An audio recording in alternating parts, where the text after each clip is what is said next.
Good evening. Hello, hello. It's not very often I get to do this twice. No, I was like, nope, nope. Okay, I'm getting to it. Did we not have this conversation not 5 minutes ago?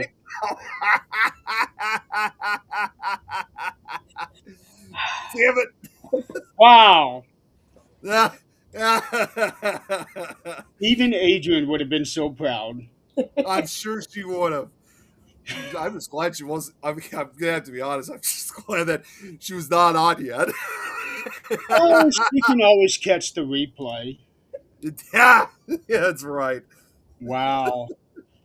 Okay, well, I am still working on getting this thing showed out. It's trying to share this thing out between the phone and the computer at the same time is it can be such a pain in the ass sometimes. Oh, I'm sure.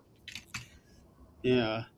Um, and sometimes it never pans out very well either. So, all right. So tonight on Supernatural Talk, we have an anomaly. We have not had a guest on this show in well over a year. So, pretty exciting times now. We actually have a new face on the show for once.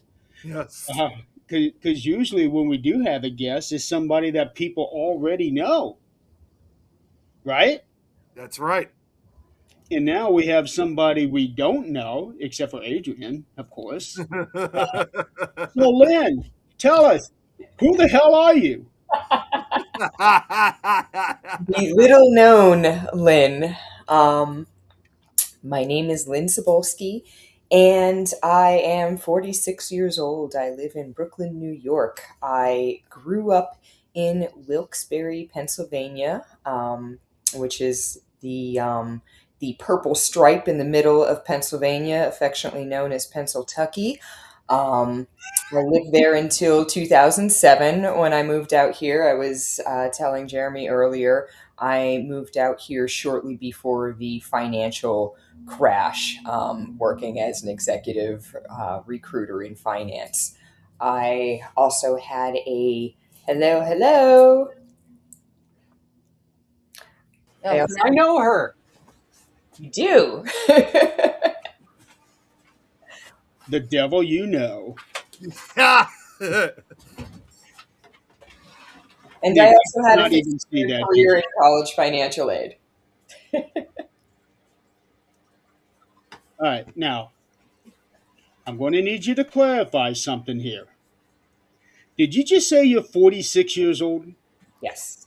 I'm calling bullshit on that. No, I'm calling filter. It's the lighting. Yeah. Wow. For once, I thought we actually had somebody on the show that was younger than Nick. I'm being dead serious here.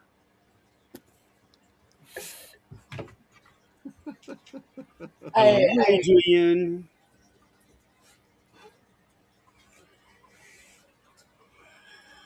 I'm trying to share this out.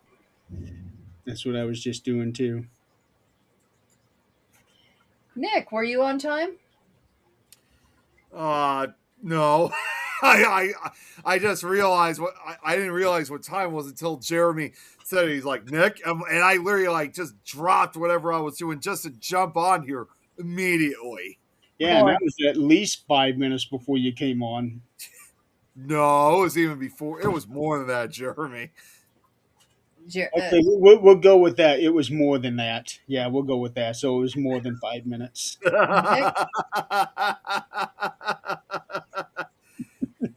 do you have an Alexa?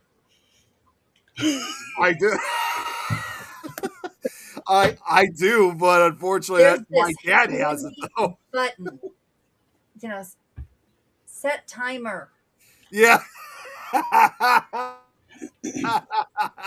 We go through this with him every week. If my ass can do it, my old ass knows how to do that. You certainly can do it. Now, to be fair, you were later than usual today, Adrian. Yeah, because that I is was true. stuck on a call for over an hour with a guy. Oh, I hate that when that happens. Oh, I especially when with a guy. Yeah. I think a girl would have been worse. She'd have lost her temper long before he did. Jeez. Yeah, yeah. So, thank goodness it's my Friday. Well, welcome to your short vacation.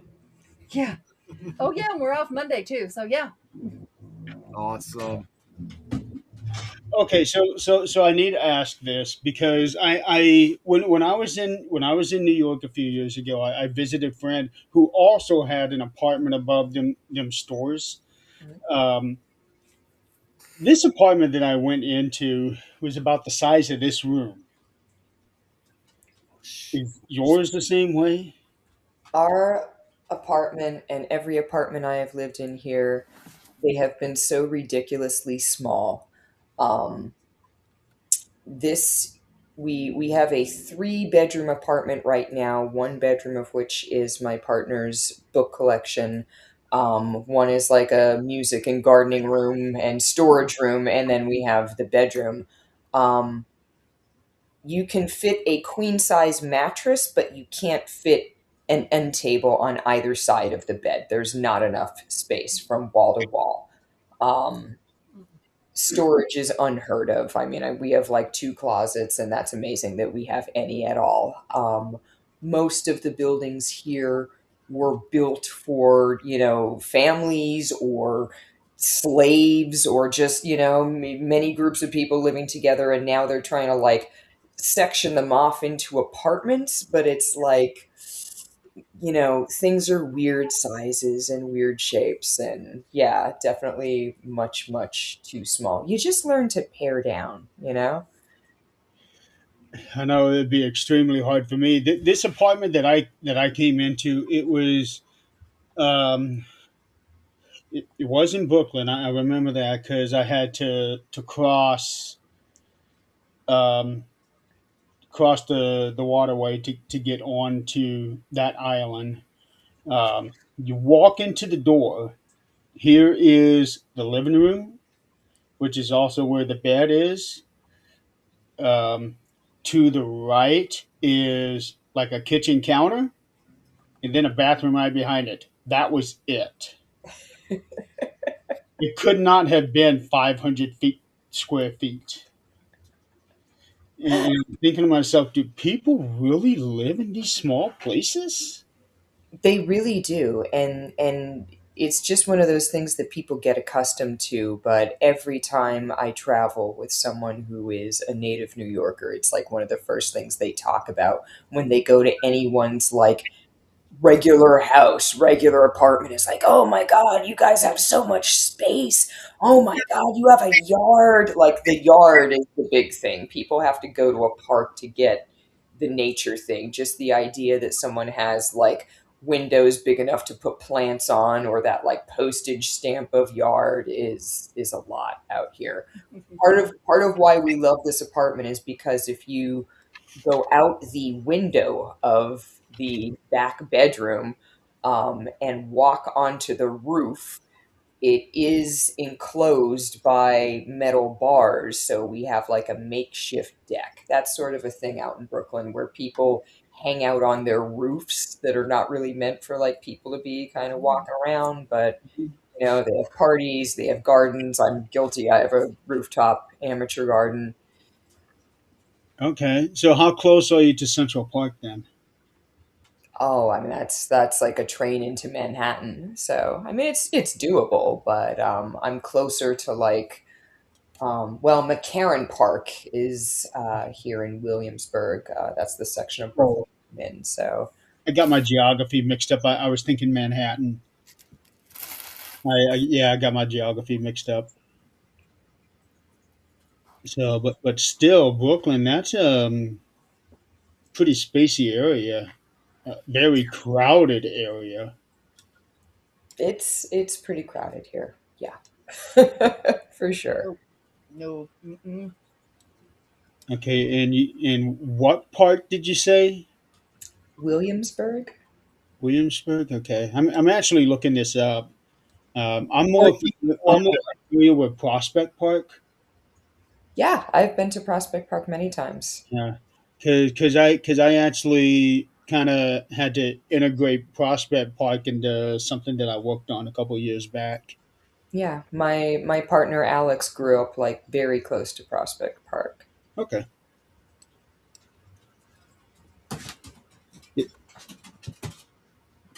Oh, the pitter patter of small paws. He's got my house shoe, which is now his house shoe.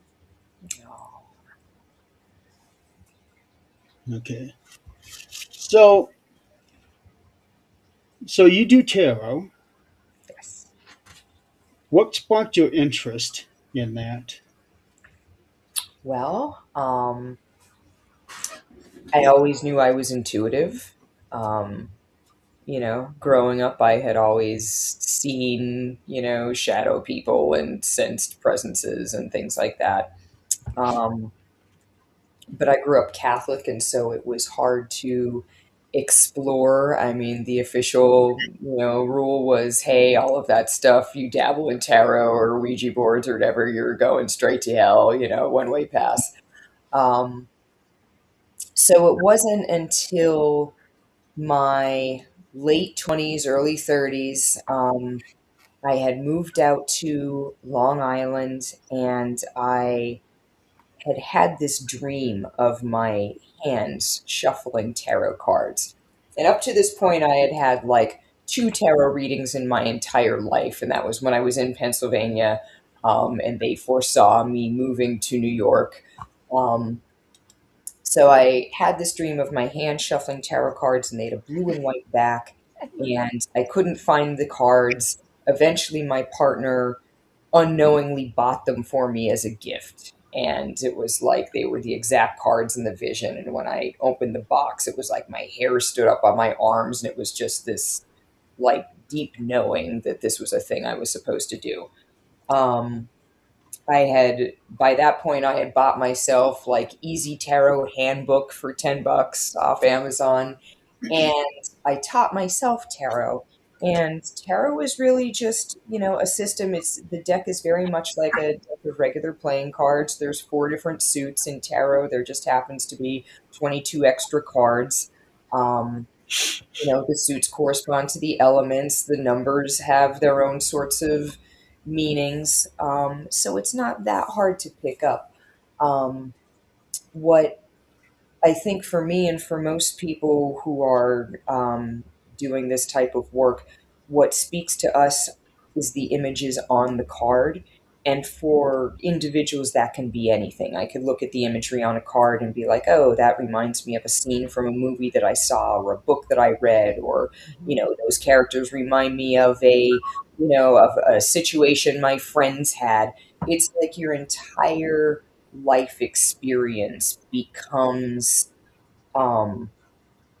elements of language that are used to communicate between the tarot reader and whatever you want to call it. Is it spirit? Is it the universe? Is it, you That's know, like, yeah, that's like I tell you, Jeremy, when we talk about mediumship, it's the same thing. It's, if somebody is trying to tell you about a bank or something, you may see a picture of your bank or one as a child or something that draws your mind to whatever that is for you.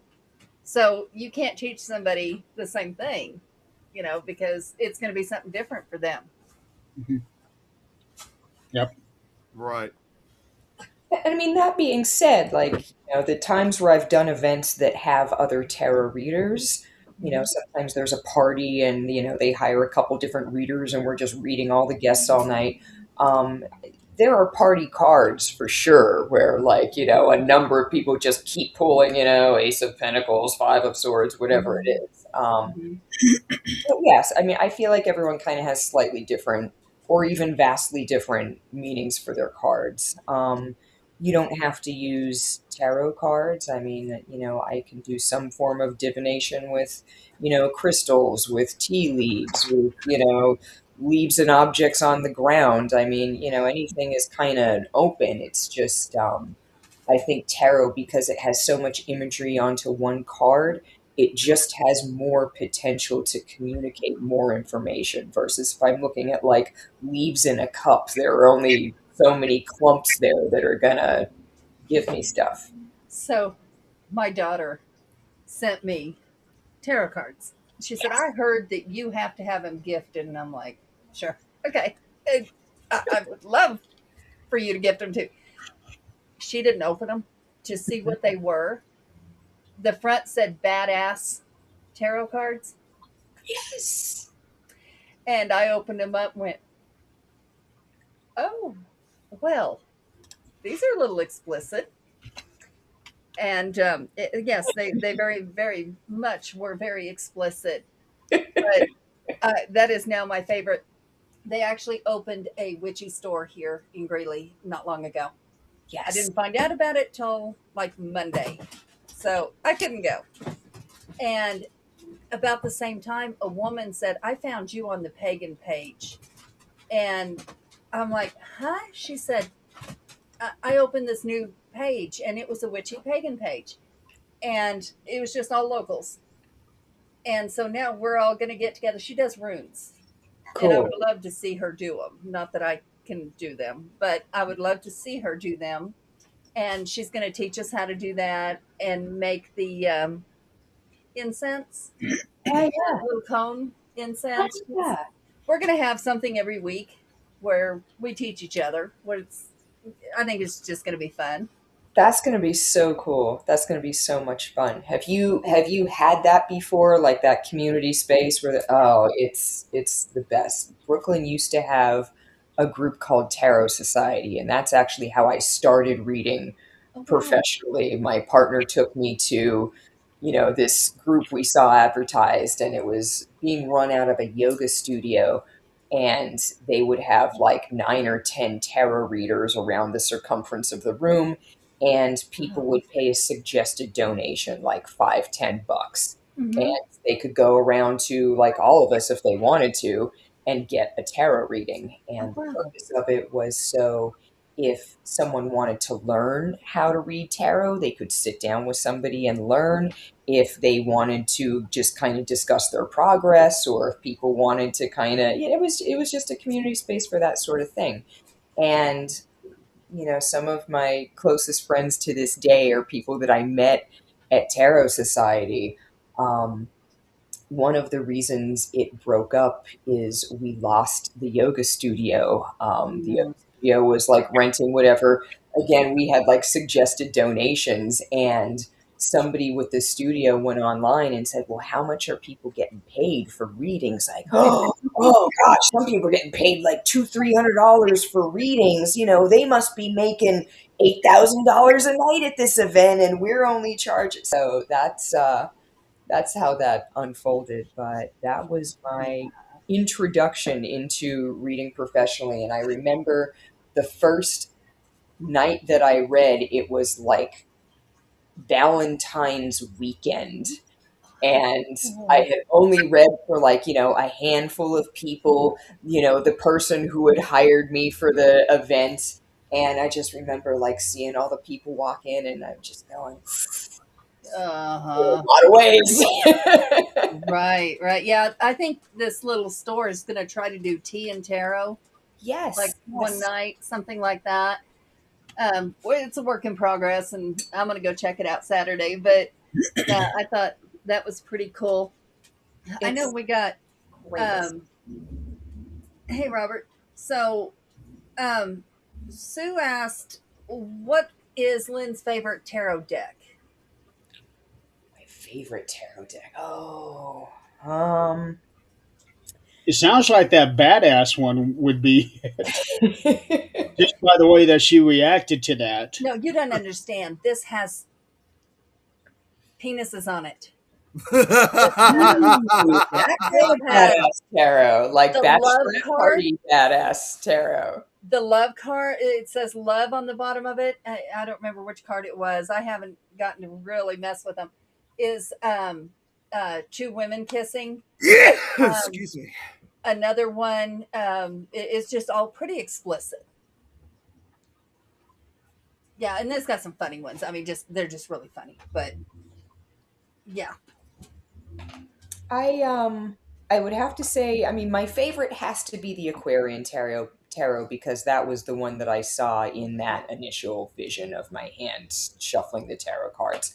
With that said, there's this deck called the Prisma Visions Tarot that I am really in love with at the moment. Right. The artist James R. Eads is just a beautiful, talented artist. I mean, his images are just stunning. Okay, that Aquarian is. I like the I like the artwork on that. My favorite part about the Aquarian Tarot, it was such a great deck to start with because it's easy to read in the dark. It's got those nice, like, clean images and the white card backgrounds. So if you're in like a dimly lit scenario, the Aquarian Tarot imagery kind of pops out. Oh, how cool. Okay. Okay. Let me go back here. Miranda, that is actually my cousin. And Hi. she was saying hi to Max, the little Now I dog. was going to ask, who is Max? That was the Max same is the question I little was going to dog that ask. was in my lap. Oh, Okay. Yeah. So a little backstory on that. Unfortunately, my aunt will not be able to go home. So Max is now going to stay with us, but I'm going to take him up this summer to go see her. She's able to have visitors, so she'll get to go see him, or I'll get to go take him to see her. Um, Greg, thank you, Greg. Hey, Robert, Lauren. hey, bud. Braxton, it's nice to see you back. And yes, a penis card. Yes. Yeah, so at the end of the show, I'll show you what I'm talking about.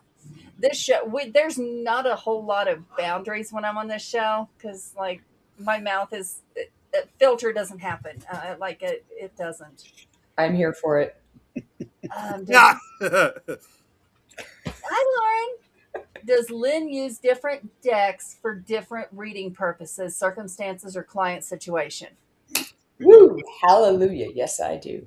Um, so I have a deck called the Crystal Tarot that has the name of each card in French, German, Italian, and Spanish, which I use if I know I'm going to be working an event where different languages are spoken or there might be barriers. Just seeing the title can kind Right, of help people.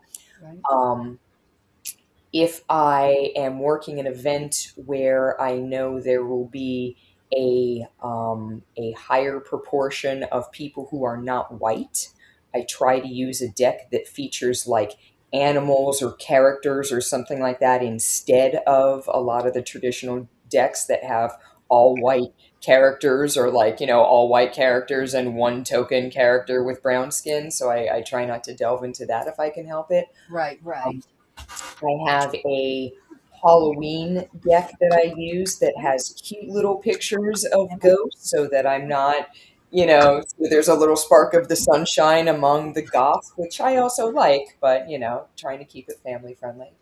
Um, I use different decks if I'm reading for healers and other people doing spiritual work. Usually they're doing so much work and meditation, they can handle some really heavy concepts. So there are better decks with that. Um, I can use a deck with angels if I'm talking to somebody who is based in Christianity and they're more comfortable seeing angels and Jesus and saints. There are decks for that. Yeah, absolutely. It's good to have one or two decks that are like the regular working decks, but it really does make a difference if you can kind of cater your deck to your audience. Love you, Tammy. So if you keep track of it, how many decks do you have? I only have maybe 15. Oh Not my that many. I mean, God. I know people who have like 70 or 80, and honestly, you could write down to the very small New York City apartments. There's just not space for it. I got That was actually the answer I was expecting, 70 or 80. So while we finish this question, if somebody wants a reading, let us know in the comments. That way we can at least know what's going on. Why is my face hot? I certainly know I want Probably one still pissed before off we're from done. that phone call you were just on. No, I've been having I don't know. I've been trying to come down with something and I've been fighting it. It's trying to fight back at this point. I believe in you. Yeah. Whew. I now that I can calm down, I actually called into work yesterday. I'm like, I can't do this today. I'm done. Can't do it. Special needs high school student in my area was hit by a car on her way to school. She unfortunately did or didn't make it. Lauren, please. Oh, I'm please keep. guessing No, I guess she she means didn't. didn't. Please keep her Yeah. family in your Yeah, thoughts. yeah, Will do. That's awful. That's I hate when I hear about things like that. yeah, yep, yeah. yep. I saw something come across my feed just a little while ago, right before I got off work, that said lost juvenile, just a street down from us. I'm like, if that was my kid, I'd be freaking out. Didn't. And so, and we have a park behind us, so I'm always watching out that window when the kids are getting off the bus. I try to take my break around that time to make sure they're getting at least from one end of the block to the other where I can see okay, even though That's so nice. That's so most of them are nice. high school students. But there was one point I called the police because one had a gun and was selling it to another one. I'm like, are you I are you remember. kidding me right now? I remember that one. Yeah, yeah. I'm like, you got to be kidding. I'm not seeing what I think I'm seeing. You got to be kidding. I No. was I was working at a college financial aid office once at this admittedly very shady school that got shut down. And one of the students brought in a duffel bag and came in and said, "Hi, Miss Lynn, can I like keep my duffel bag in your office?" And I go, "Oh, sure, you can keep your duffel bag in my office."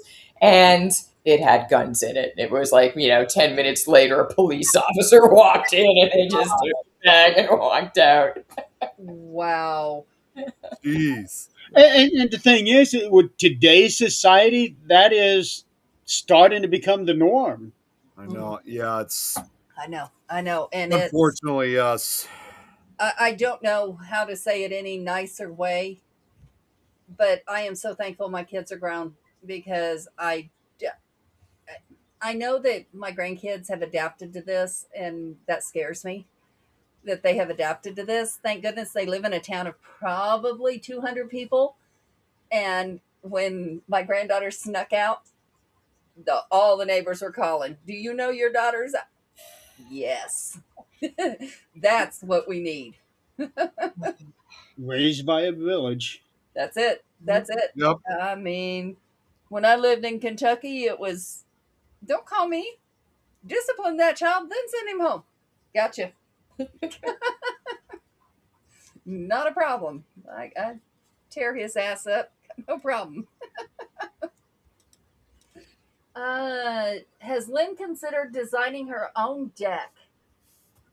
Uh, what That's a good themes question. are That's a attractive good to her? one. What are the Sorry, what was the last part? What themes are attractive to you?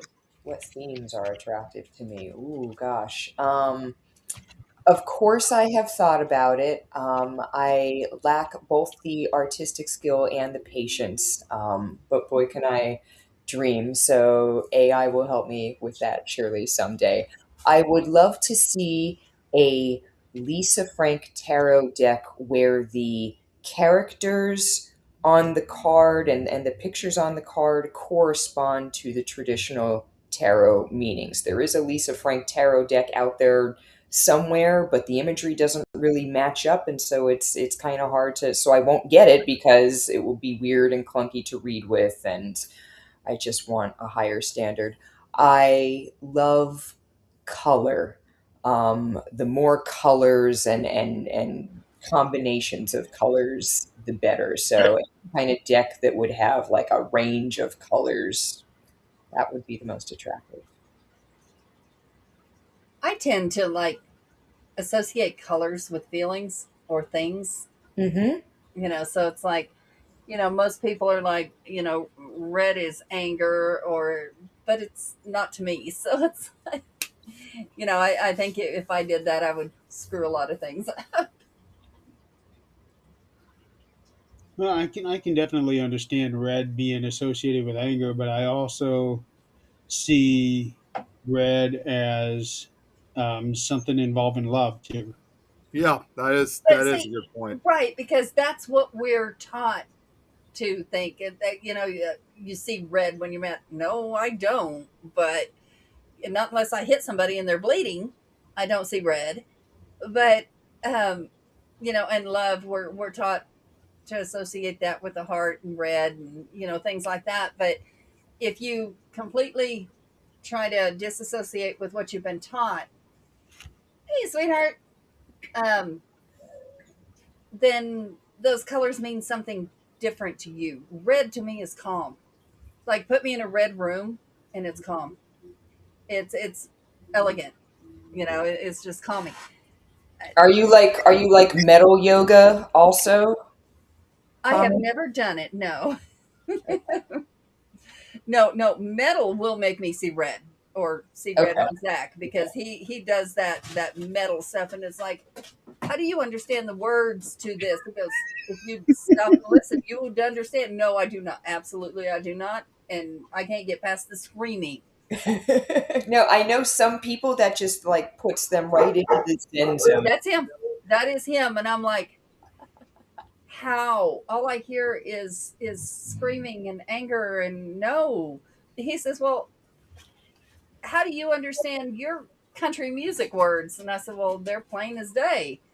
He said, well, mine are too. Usually, yes. Huh? Usually, yes. Yeah.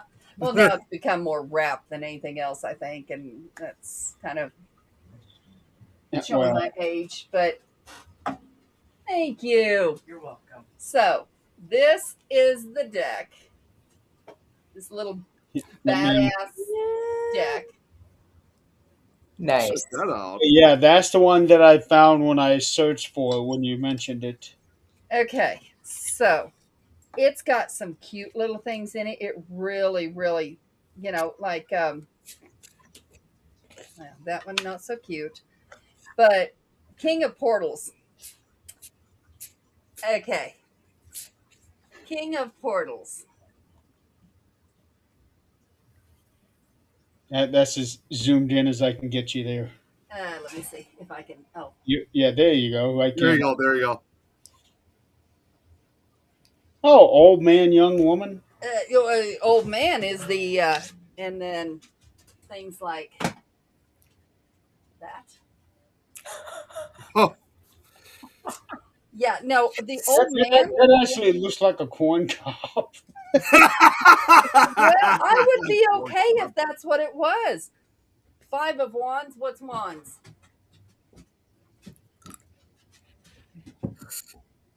Okay. I'm saying there is a party for this deck, for sure. I'm gonna say I'll probably never attend that kind of party. Well, actually, I know a group of people that you would have at the house, and you could use that deck of cards. Oh, and this one, it's like these are just like fun because it's the Wheel of Fortune, Yeah. and he's gonna shoot the cigarette, and these are all famous people. I can't even think of his name now. He was the Playboy Bunny Hugh owner. Hefner. Hefner? What was his name? My goodness.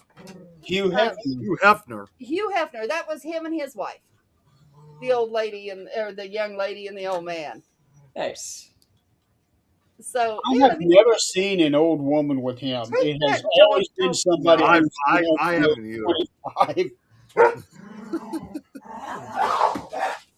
Max, you're not as big as you Whoa. think you are. Jeez. Knock it off. Rose, Ghost. Okay.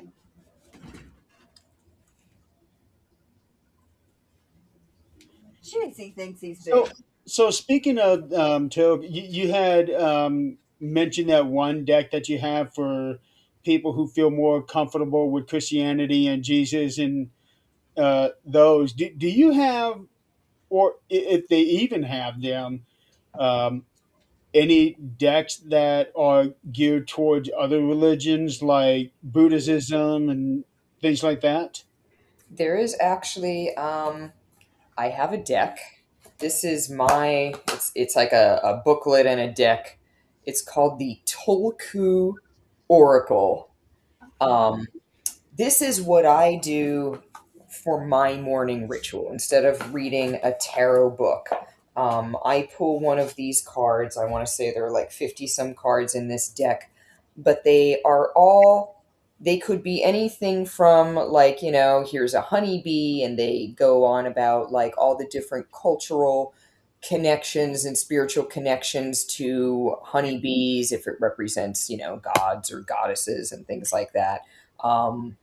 Here's the ohm sound. We know that's like the, primordial sound.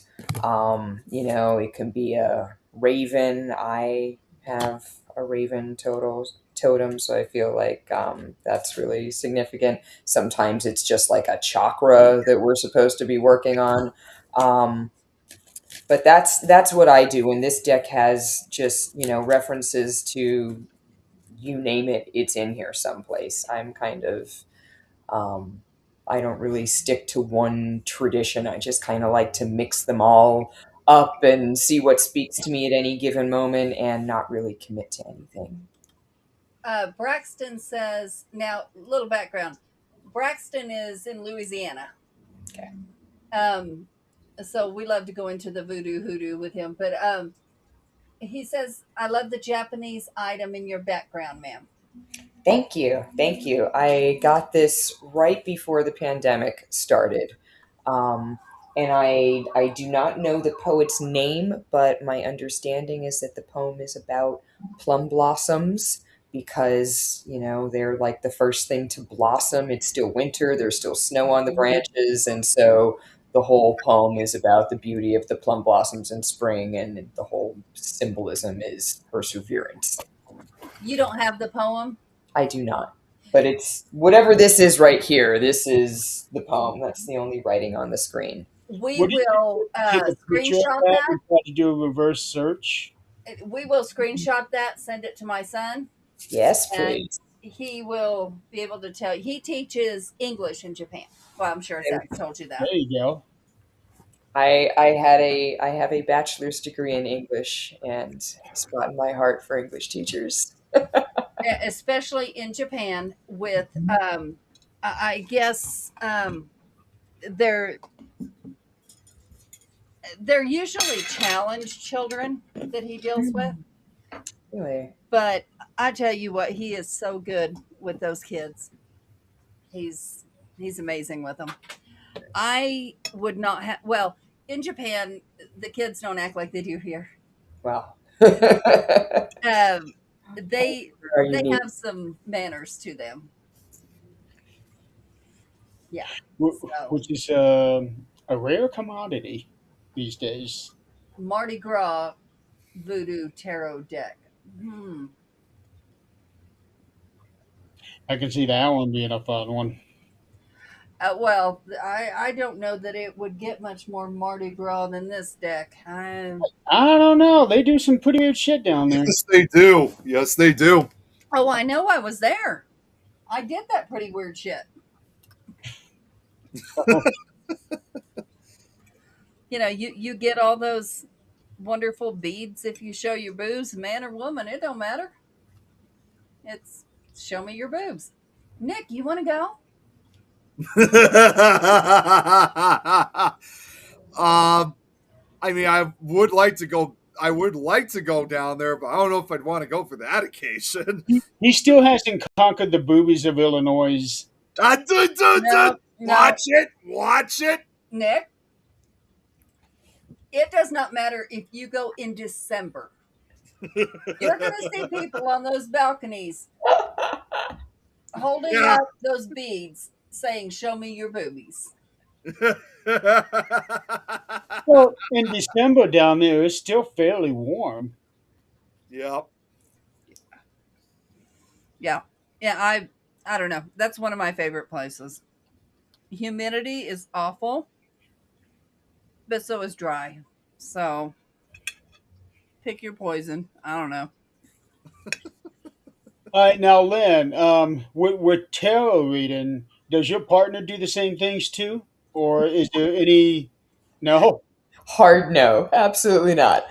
Um, my partner is an atheist. He does not do any of the tarot, spiritual, woo Uh, woo, nothing whatsoever. Nope. Yep, that's mine. That's mine. a, Yep.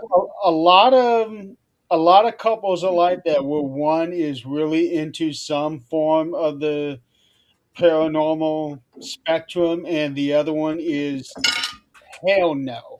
Yeah, Right. I think Right. it's I would say both of us are the intellectual types, and we're just, coming to different conclusions about the world. But um, I think it's hard to find somebody to have a respectful debate with, especially about Exactly. something that is important to you, like your belief system or your lack of a belief system. And, when you find somebody who can hold the opposite point of view and Yes. still look at yours with curiosity and respect, Yep. and, when both people are willing to say, well, hey, we could just put a pin in that. We don't have to have an answer to that. We can agree to disagree. That is something I feel rare and special. It is Hmm. truly one of the things I appreciate most about my partner, is that I know that there is no possibility that I'm going to go like too far into the woo woo Hmm. land. It's going to be some kind of conversation. I'm going to be grounded in reality no Hmm. matter what. Hmm. This is why I was telling you earlier, before we went live, why I'd been kind of staying away from the paranormal, because that respect factor has seemed to all but disappear. Mhm. So Yeah, luckily you found somebody where you can be able to have that kind of conversation and still agree to disagree. I think a lot of ideas and beliefs about, tarot reading, divination, psychic work, the paranormal. I mean, some of these are kind of like buzzwords for, occurrences and things that have been happening throughout all of, human recorded time. Hmm. Um, Hmm. but here's where I'm going to get controversial on your show. I think one of the people who has been a main contributor to kind of like helping to mainstream some of this stuff is Taylor Swift. Hmm. She's got crystals and symbols in all of her stuff. And I think that has really kind of made some of this stuff a little more mainstream and a little less scary to people. Hmm. I am not ashamed to say this, but I am a huge Taylor Swift fan. She's got such great lyrics. Come on. Yes, Yes. she does. Okay, so since we're going in this direction, what is your favorite Taylor Swift song? Oh, for me, I think Anti-Hero resonates the most, personally. Oh, that's good. The music video is creepy as hell. Especially the way that she comes in behind herself in the bathroom. Yeah. I love the part where she's like, the eat me, drink me sort of thing. I remember being little and, Alice in Wonderland, and I felt like even then that concept resonated of like having to fit yourself to the different situations. Hmm. Yeah, she's an absolute genius when it comes to her lyrics. Her music, the later stuff I'm not too crazy about, but the lyrics themselves, she's unmatched. I really didn't get into her until, I think Midnight's was a standout, but the Tortured Poets was really the one that like clinched it for me. I said, okay, I have to just like admit that over time I've become a Hmm. Swiftie. But yeah, I mean, she's got all these different eras, and some of them are like, yeah, I've been there, done that, got the T-shirt, and then some of them are like, oh wow, these are some insights that she has come away with. I Hmm. can't wait for her to like keep getting older, and I hope she keeps writing songs. Because 40s, I mean, this has been a trip, and I feel like there are some anthems she I could don't see her stopping. She did make a comment, which I have to give credit to my best friend's son that's with me right now, because I'm not a Swiftie. Absolutely not. She left country, she can have it.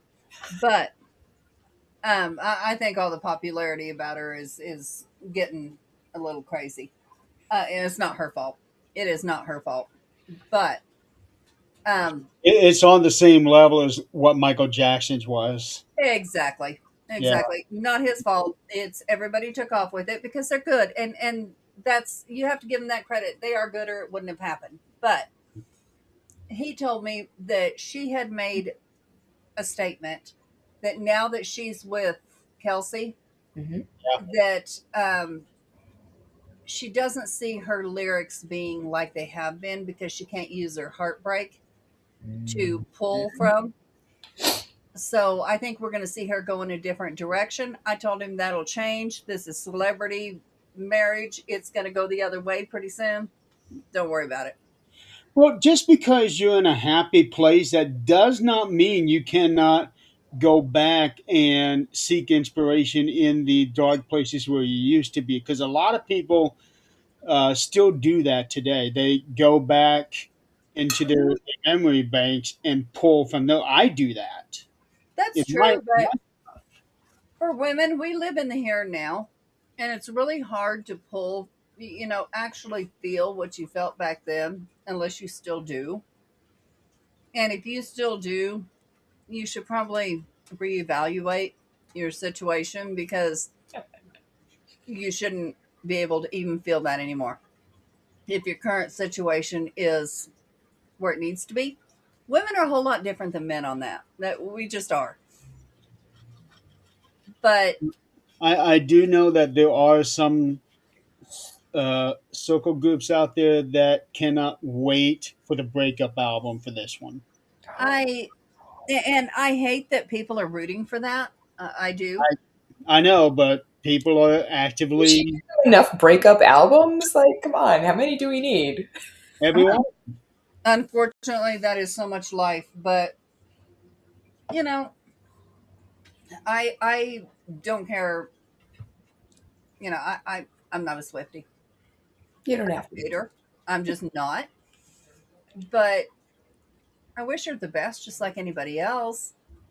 And I don't want her to go through that just to have some other content to do. That's I did not realize until he told me how old she was. I To me, she was still a teenager. In her 20s still. Well, Yeah, that's how we were introduced to her. She was only 16 when her first song came out. I know. I know. And that is seriously showing our age. That's right up there with like the Stranger Things and being like, oh gosh, we've been watching this for like how many years now? I, That's I didn't have this 20 years ago. Oh, Well, if I did, it wasn't this color. hmm. Miranda says father figure. That one, Was that one of her songs? it's one of the songs from the new album, and Okay. more people are saying that that is about Brahman, the guy that had weird. bought all of her masters and wouldn't sell them to her. Oh, okay, okay. That's what most people believe what this song is, because she never actually says what these songs are, but the clues are in there. Yeah, yeah. Uh, And that's a good way to stay, even in a relationship, you want to stay a little bit, where you're not completely 100% predictable, but you're trustworthy. Hmm. That is what I strive for, yes. Yeah, you don't want to be predictable, and I guarantee you, Zach is not predictable. He, I call it word vomit. I don't know what the hell he's saying half the time when he comes up with stuff, because it's like squirrel. He pulls shit out of the air, and it's like, okay, honey. The wheels never stop. No, they don't. And that's I can tell. that's like, how it is for me. always going into something.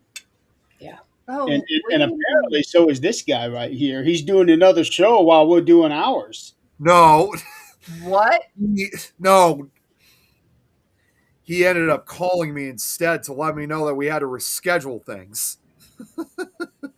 Oh, good. That means you don't have to leave here I don't early. have to leave. That's what I was going to tell you. I was going to say I have good news to bring up. It took all of 15 minutes for him to figure out he's not doing another show tonight. I got better news. Well, it wasn't 15 minutes. Take It your was phone. like, Take it. Take your phone. Put it on mute. Take it in the other room. And you that's leave why I it there muted myself. during our own show. No, you mute it during the show, or I'm going to start calling you on the next damn show. I actually thought he was trying to talk to us and didn't Yeah, I realize saw he had himself muted. I saw Oh, that. Put that banner back up. okay. Yeah. Okay, Lynn. Yes. This one is going to take you a bunch of different directions. This is my cousin. She says my mom is here with me at my house, which is my first cousin. Beautiful lady, love you. Um, she's in Kansas. She wants to know if her grandpa has a message for him. Grandpa died not long ago. And while you're doing that, I am going to get a drink. Oh, And then she's come the one back that in. you go and visit all the time, isn't she? Huh? She's the one that you go and visit all the time? Her grandma, yes. Okay.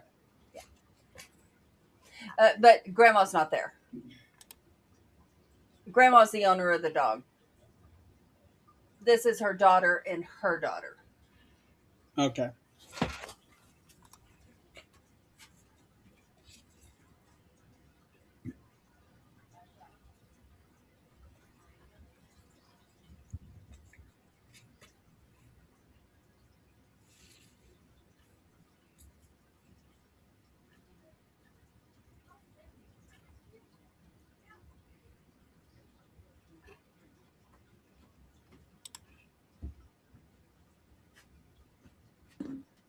Year ago in July. So that means everything is still fresh.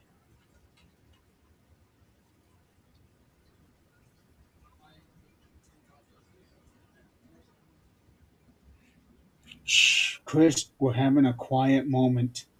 I was going to say it just got so quiet. It Yeah. did.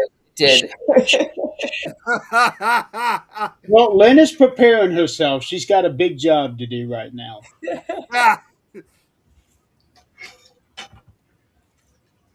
So no yelling and screaming aloud.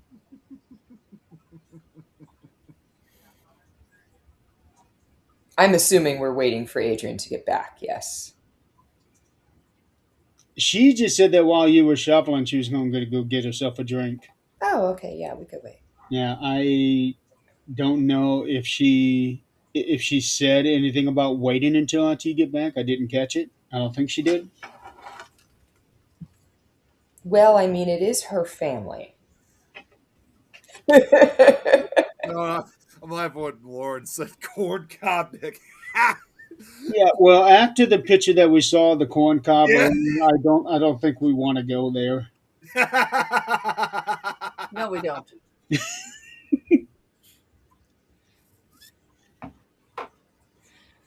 Yeah, so this person she's talking about is my uncle, and I only got to see him once. Okay. Okay.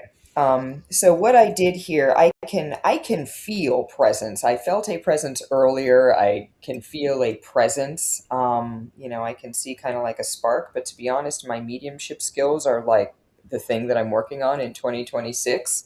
So I pulled some tarot cards to kind of augment the conversation. Is there a message? Um, so I pulled a reversed death card, which always means like death is not the end, sort of thing.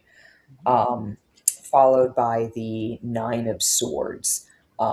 Nine of Swords talks about anxiety, and so this is like, hey, don't be worried. There's nothing to be worried about. Um, we have a Two of Swords, so it looks like somebody is trying to make some sort of decision.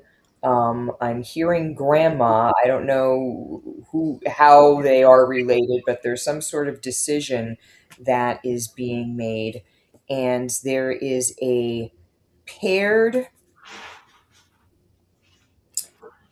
a paired reversed Five and Six of Cups. And so this has something to do with Five of Cups is kind of looking at um, bad situations instead of good situations, and it's reversed. And so that would be saying if someone tended to look at the negative instead of the positive, that cycle is ended. They're able to see things more positively. And then this reversed Six of Cups. Six of Cups talks about like having all the options in front of you and being able to kind of like pick and choose what you want. And so that being reversed is kind of saying, hey, this wasn't my choice. This wasn't the option that I would have selected. Um, there is also a reversed strawberries card, which is unique to this deck. Um, Essentially, what this card is saying reversed is it saying I am less concerned with myself and what is good for me, and I am now more focused on the experiences that others are having. And then this is not meant to freak anyone out. It came out in the reading. I pulled the Devil card. Um, the Devil card in tarot is represented by Capricorn. So if there's any sort of Capricorn energy, it could represent that, but in general, what the Devil card represents are the ways that we are our own undoings. And so there could be, in relation to whatever this decision card is, there could be a sense of where am I my own undoing and try to move away from that and into a new cycle. That is what I'm getting. Does any of it make sense?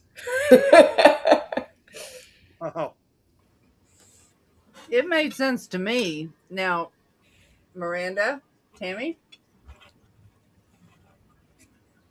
If it makes sense to Miranda, that's the important thing. That's right. Miranda and Tammy, they're both right there together. Oh, okay.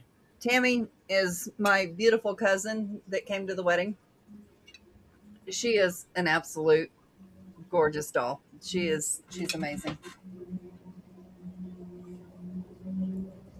I have not gotten to meet Miranda personally.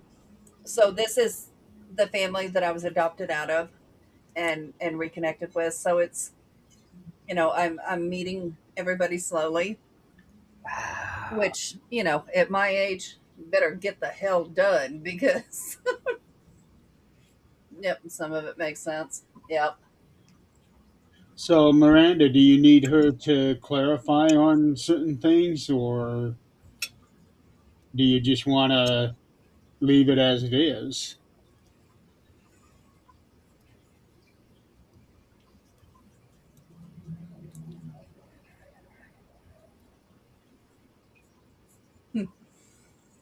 Miranda, I got some because as a medium, I'm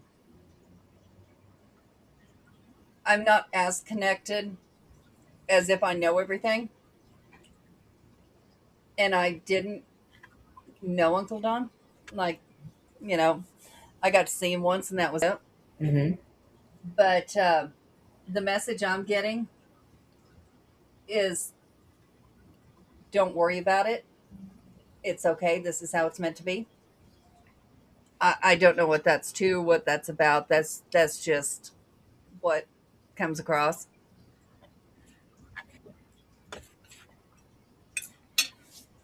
Now we have Joanne, who's asking for a reading. yeah. Oh, Joanne, I'm so sorry that you're doing wow. 25 inches of snow. It felt like we got 25 inches last night. Holy cow. Oh, Miranda said we need help on guidance on what he wants us to do for Grandma. And I'm just going to leave that one right there, not give any more clarity than that.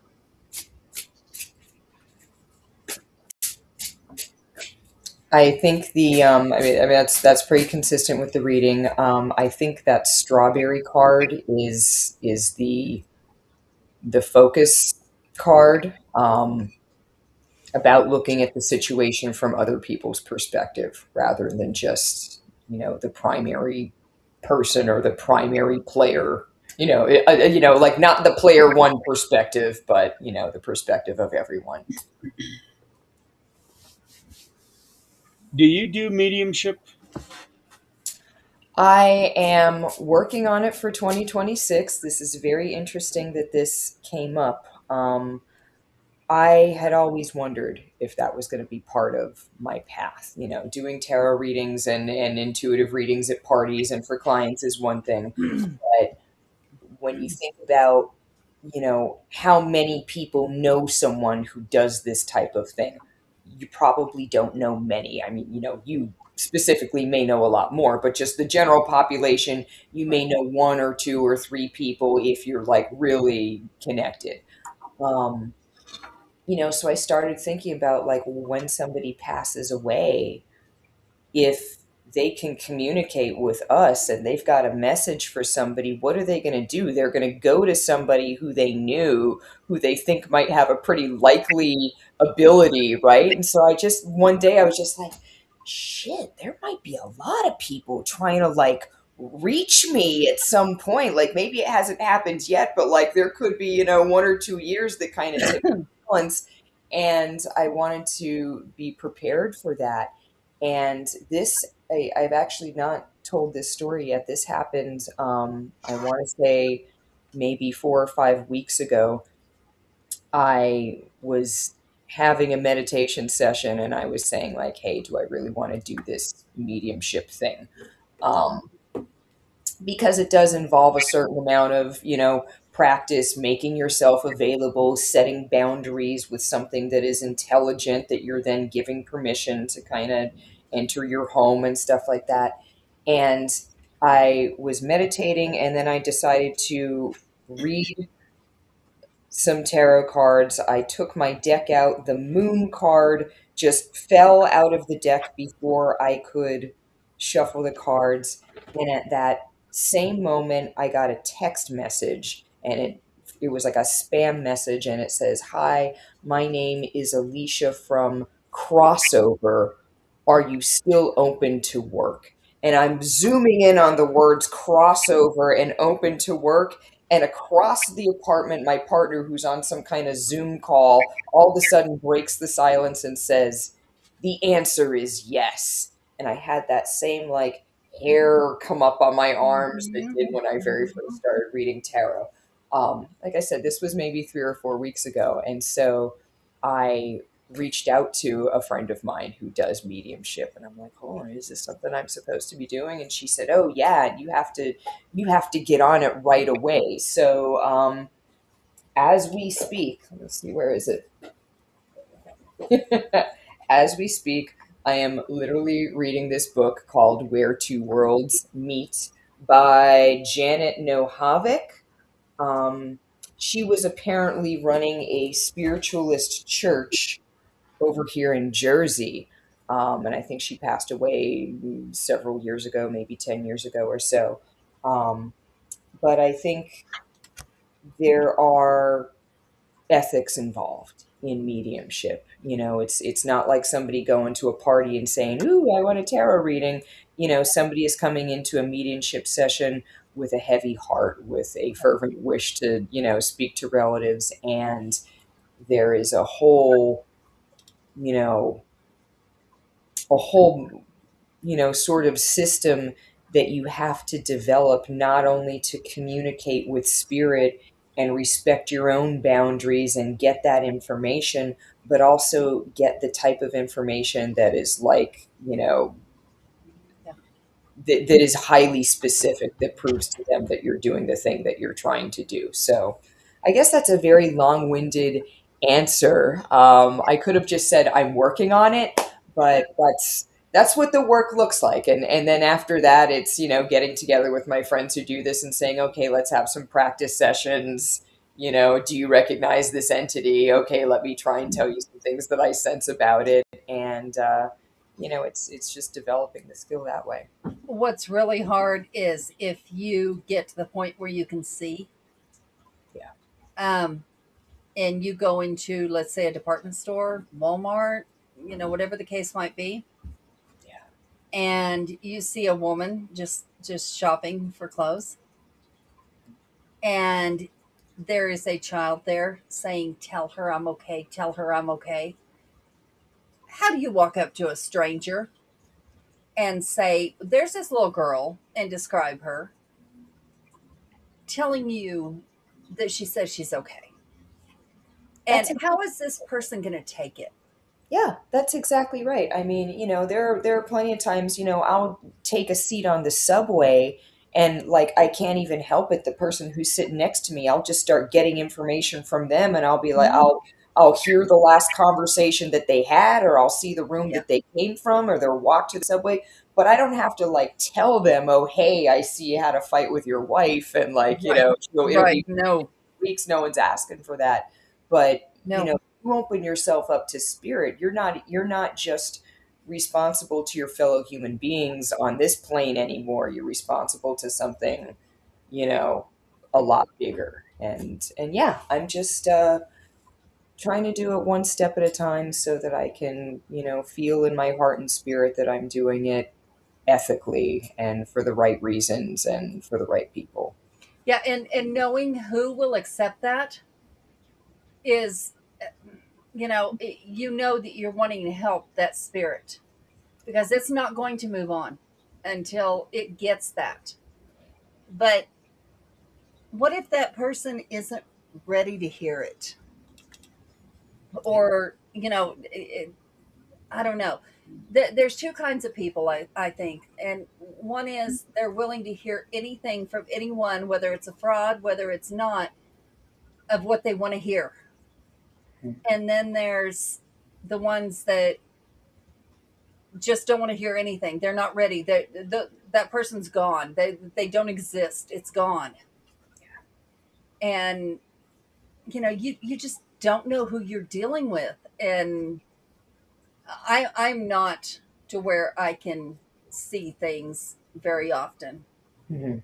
Um, I only see them in my house. Right, right. But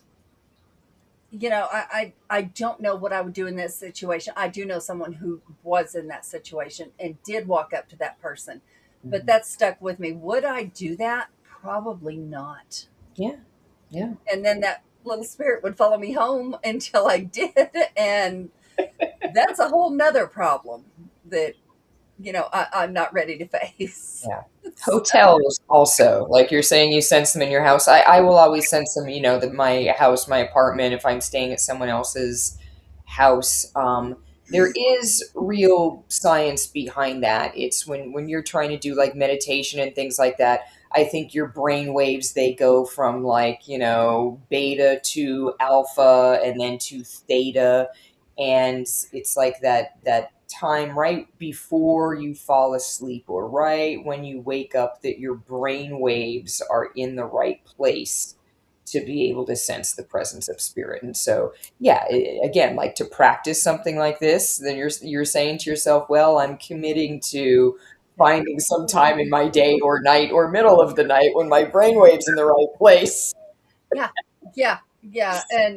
And hotels, I know what happens in hotels. I have worked in hotels, and I know. Oh, then you really know what happens in hotels. Yeah, yeah. And I I think there's a barrier there that says nope. I'm no. Um, I actually stayed in a hotel, and Denny was on here earlier, and he I was in a motel that was built in like 9. 18 something. Mhm. And so it was a brothel, it was a motel, it was, everything that it could have been. Yeah. And it was a haunted place in New Mexico. So I went, and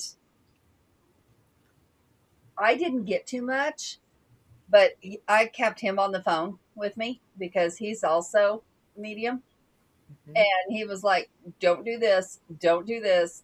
You need to do this, and you need to guard. And he was using his pendulum to Wow. communicate. And it was some little girl. I don't even remember the scenario, but I was like, about midnight, I'm going, I probably made the wrong decision doing this by myself and being completely open, saying, yeah, come talk to me. Like, like I can handle all this by myself. Luckily, nothing bad came through, but we won't I be. mean, there's only one way to find out, really. It's just to try. Yeah, just not by yourself. That is probably not the best idea in the world. Just, Right. just no. But yeah, Nate, do you have something to say? Come here. No, I'm just the live studio audience. You're the live studio audience. Yeah. Okay. Oh, I thought he was cooking. I thought so too. No, that's Nate. Oh, Nate. Okay. Yeah, Zach he done cooked, and it was wonderful, and yeah. I was going to ask, by the way, Adrienne, so what did you have this time? Shrimp and sausage on rice and rolls. Nice. Ooh. He tries to cook something different because I cook the same shit constantly. Like I have run out of ideas. I'm done. And I come down from work at 6 o'clock and try to, figure out what I'm doing. Yeah, And we I need am to be nobody's eating by secret 6. chef. Yeah, she gets to go straight from work to here on Thursdays. So I'm pretty sure Thursdays are not her easy days. Thursdays are my easy days because I don't have to cook. All I have to do is come on here and act silly. I know it does seem like a pretty good setup, Adrienne. I got to be honest. It really is. I could not ask for a better person. I really couldn't. And They've actually got a pretty nice place over there. The way that they have their house set up, it's pretty cool the way they did it. yeah, so Zach's in the basement where he has no light and he loves it, and I can't do that. I need light. I need no. Mm-mm. But his migraines don't let him do that. So, and then the middle floor is mom and dad. They're on the main floor because they can't climb stairs. Well, Right. dad can, but Mhm. mom can't. And my office and our bedrooms are upstairs, and all the guest rooms are upstairs. Mhm. So, and bad news, Nick and Jeremy. After his brother comes in February, the red carpet comes through the hallway. Wait, what was that? You kind of, the sound kind of went out. Yeah, The last red you carpet is yeah. coming out of the hallway Oh, it is? Why is it coming out? because it's starting to pull up, and the Oh, wood floor, jeez. the hardwood floor underneath it is pristine. So we're gonna pull it. Isn't that rug original, though? It is. So a little context for you, Len. The entire third floor is the same color as your screen right now. It's red. The Floor wallpaper's is red. red. The wall is Red. red. The We are floor is red. walking through the Sounds red light amazing. district. Yeah. The So only thing that's people, not red, surprisingly, is the ceiling. Why are you not filming in there? I have pictures in there, and we have investigated in there, and everybody but me has caught a spirit in the corner going to our bedroom. I I haven't. have not. I haven't. Yeah, because you choose not to. Oh, true. But I I I don't know who that is. However, there is a man that has come twice, and he's in the basement. Don't know why. He's been down in the basement. The first time he, of course, trying to explain this to people is unreal. But I was facing the whole opposite direction, and he was standing behind me at the freezer. I never turn around. I know exactly what he looks like. I know what he wanted in a matter of 2 seconds. And he was looking for his baby. and I'm not sure if it was a born baby or an unborn, but and his wife. And then he was gone. Like that's all. He was just letting me know and gone. And then about a month later, he showed up. I was facing the other direction. He was at my back at my bed, and it was years later. Like his goatee had changed. His clothes were about the same, but his red hair stuck out. He was redhead, and it was just like he was saying, "I'm okay, bye," and that was the end. Gone. And you don't know who it was.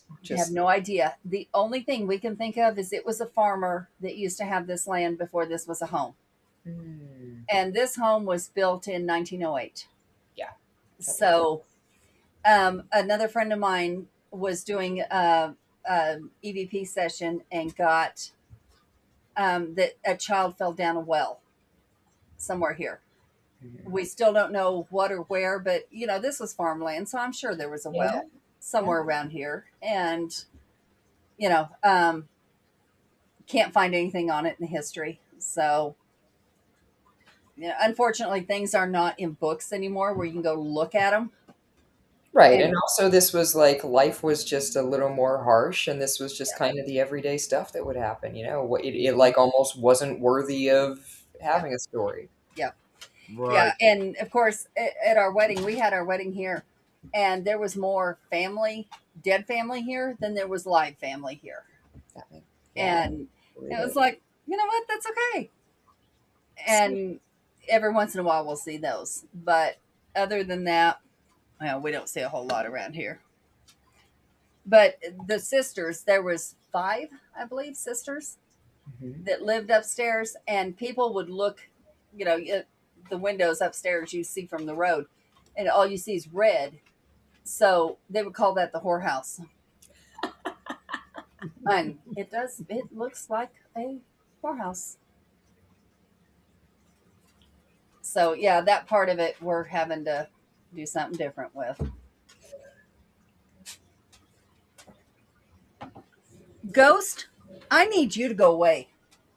I don't have food. Go. Oh. Go. Your food's in there. Go. Okay. See, I don't see spirits there because all I see are dogs. They have like 20 of them. It's always dogs. Yeah. I do feel like I can't recognize the dogs. Like it does always look like a different dog when I see it. We have 4 of our own, and Mom and Dad have 2. Oh, that makes sense now. Okay. Yeah, and they're 2 of the little tiny ones. Yeah, Pixie's on her last leg. She's losing control of her kidneys, and she's on her last leg. But Jasper will become probably fixated to somebody when she's gone because that was his best friend. Max is our new one, and he has dominated and took over. He thinks he's bigger than the other dogs, and he's a rat terrier. So, yeah. Yeah, so that's how it is now. Yeah. And then we have our tarantula, my cockatiel. We have fish tanks on every floor. And any other foster that I bring in from the Humane Society. So, yeah. I love it. I think it's great. Yeah, we took our last foster, and I'm now learning vet services, which is waking the animals up from anesthesia after they've had their surgeries that they need and are fixed. And I got to go in right when my kitten was coming out of anesthesia, and she was the kind that she would love you. She would rub her nose on your nose and just sweet baby, but scared of the world if she didn't know you. And I just knew I worried about her. I was like, she's so scared. I know she is. She's there in a cage by herself and she doesn't know anybody. And so when she was waking up, I put my hand in there and it's like, here, smell, you know, someone smell. And when she finally come to, they said, do you want to take her to her cage? I said, yeah. So I pick her up, take her to her cage. They said, by the way, she's got it's kind of like a feline AIDS. Mm-hmm. And I'm like, what? And they said, well, it could be from her mom. She can shed it. It's okay. But, she just needs a home where others have it too. I was like, okay. And so I went to go put her in her cage, which kittens get adopted the next day. Yeah. There's no, they're gone. And I went to go put her in her cage, and I held her up, and I was talking to her, and she put her nose on me. She was rubbing, and I was like, okay, baby girl, you'll find a home tomorrow. And I put her up there, and she come running back to the cage like, no, I need you to take me. So I was like, shit. But yeah, that's the last one for a while till all our company leaves. And I'm going to be there in 2 months. Yeah, well, there might be a kitten in the bathroom at that point, but that's Oh, okay. jeez. You got the dogs, you got the fish, you got the bird. And we have another cat. We have Cody. He just lives outside and inside, whatever he wants to do. Yeah, so basically, I'm coming to visit a zoo. That's what I was about to say. Nothing better. Yeah, sounds like it's a zoo that you got. There is Now we've got a Nate. there is Zach is the nothing main attraction. Yeah. full of yourself, aren't we? But here's the thing: the difference about their house and other people's that have many other pets is their house doesn't smell. That's because there's this one woman that seems to come around quite often, and she steam cleans floors, and she's constantly spraying anti, dog smell stuff all over the Excuse place. me. Yeah, that little fairy, I like her. Yeah. Sounds like she's working hard. Yeah, I don't know how it doesn't smell. I really don't. I don't. I'm just glad it don't. Nate, come over here and say hello. Oh my goodness. Oh my goodness. Come over here. So Get your nice. ass over here. Don't. You can run your mouth. You can come over here and Hold on. say hello. You got to the count of 3. 1, 2. Hello. There we go. Alright, come on. Ah. Look how big that boy's getting. Now get your ass out of here. Any unicorns? Yeah, Sue, I'm married to him. Oh. You Yep. should tell them about the whole door thing.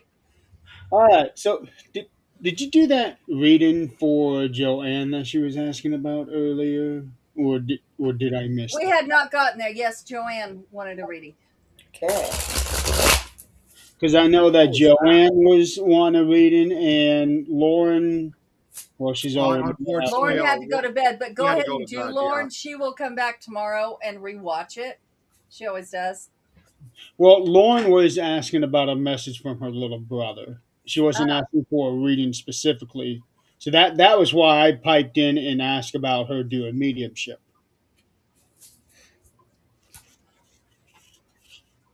So I've got some cards pulled for Lauren. Do we want to? Yeah. Joanne. Joanne. Yeah. She's the one who was asking for a reading. As for Lauren, don't forget your energy. That's his message.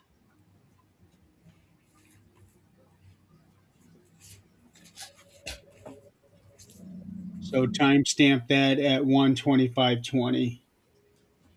Actually, Nick, you talk to her a lot, don't you?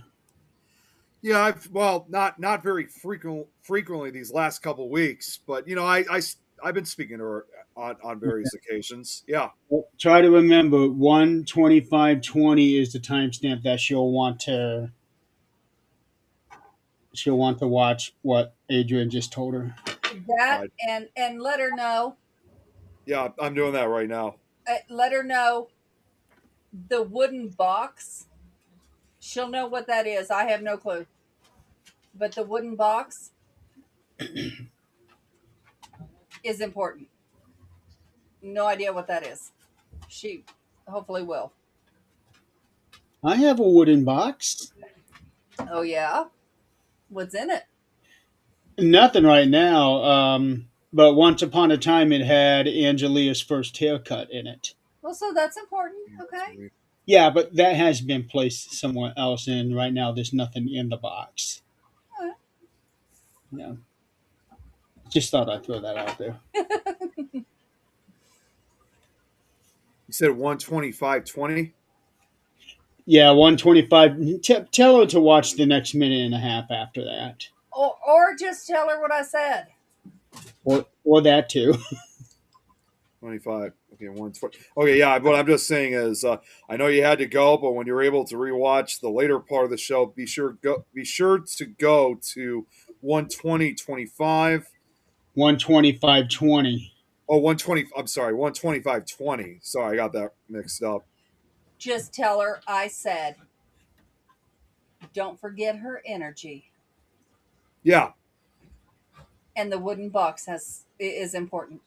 That's all you got to tell her. Also said, don't forget your energy, and the wooden box is important too.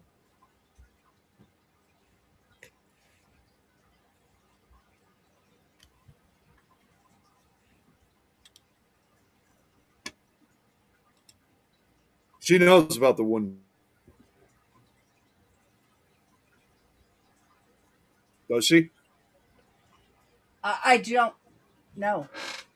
I mean that would be her. That's all I got. So that would be something she would have to resonate with. I don't know any more than that.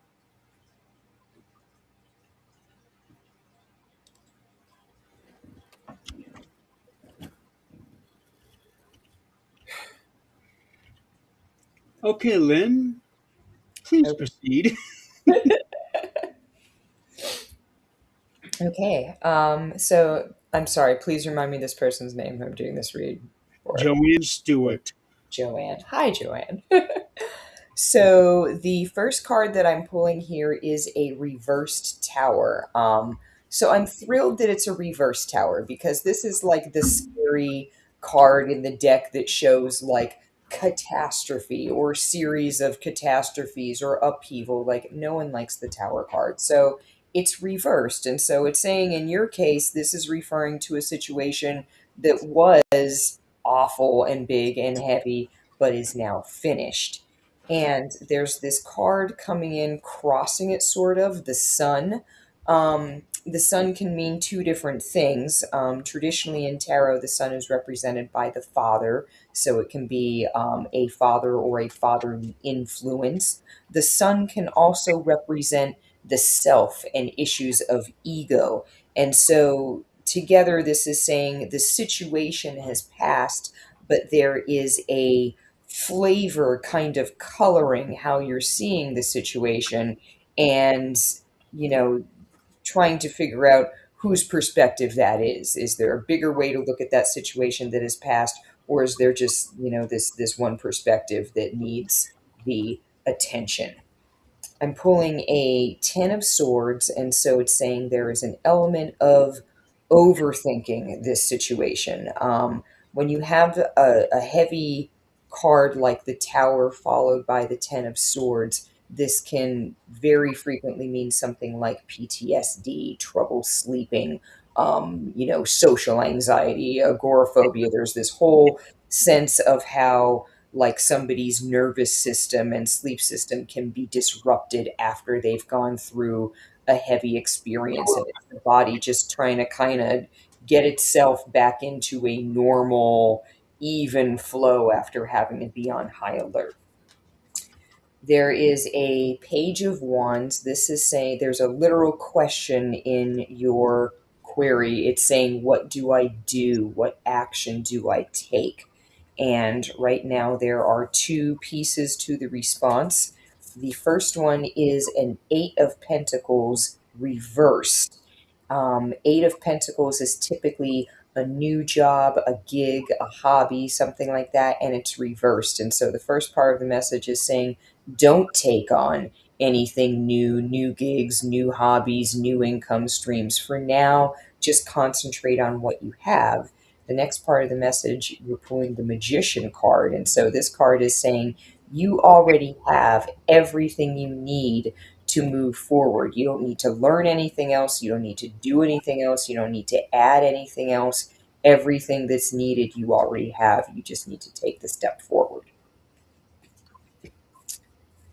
That is what I've got. I do have to say I really like the designs on all them cards. Thank you so much. It's a beautiful deck. Like I said, it's the we showed it before. It's the Prisma Visions Oracle, and yeah, I agree. I really love the artwork. Adrian, what the hell happened to you? Ooh, haircut, Adrian. So Ah, I am the new geez. Adrienne. And I mean, just the way how she is. I mean, no offense, but she really let herself go. What do you mean? I had a glow up. Cut her hair, change her clothes, and she's actually petting the dogs instead of squatting them away. Yeah. Although the old Adrienne might be coming back soon. Congratulate her. You're picking up my hair. Oh. You're so mean to me. Oh yes, you're abused. You're abused. Very. Start a GoFundMe. I want $10,000. Good luck with that. Adrian, you have a private message. Yeah, it's from me. Oh, okay.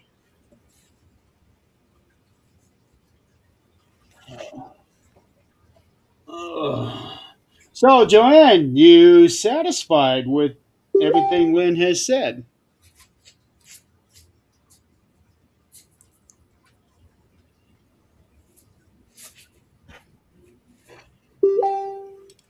I. Where did you send me the message, dude? Because I don't have it. It's in private chat. Yeah, it's in the private chat here on EVMux. Oh, maybe that's why. It's actually it's in the group chat. Okay.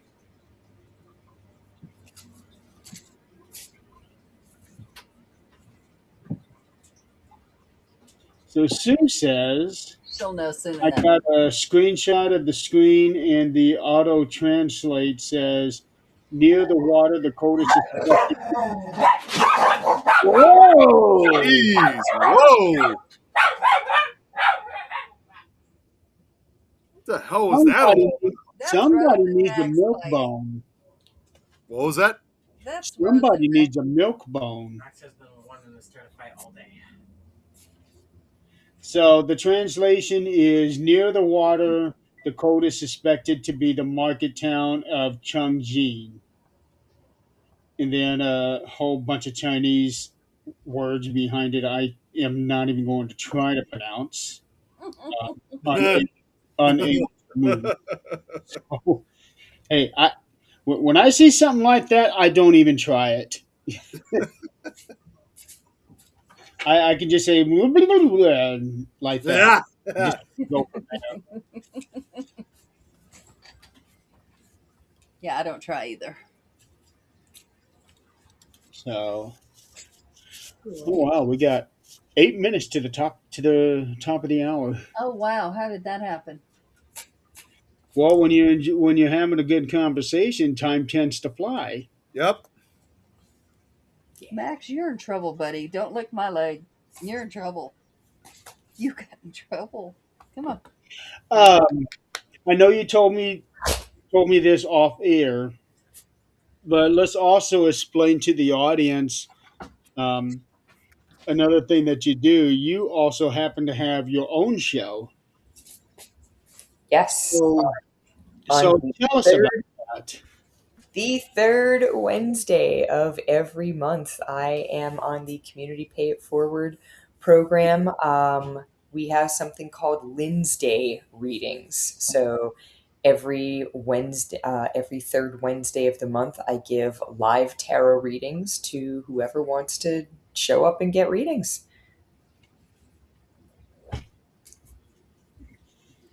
So that would explain why I wasn't able to find your shows earlier because I was trying to find something that had your last name so I could put it on the show title.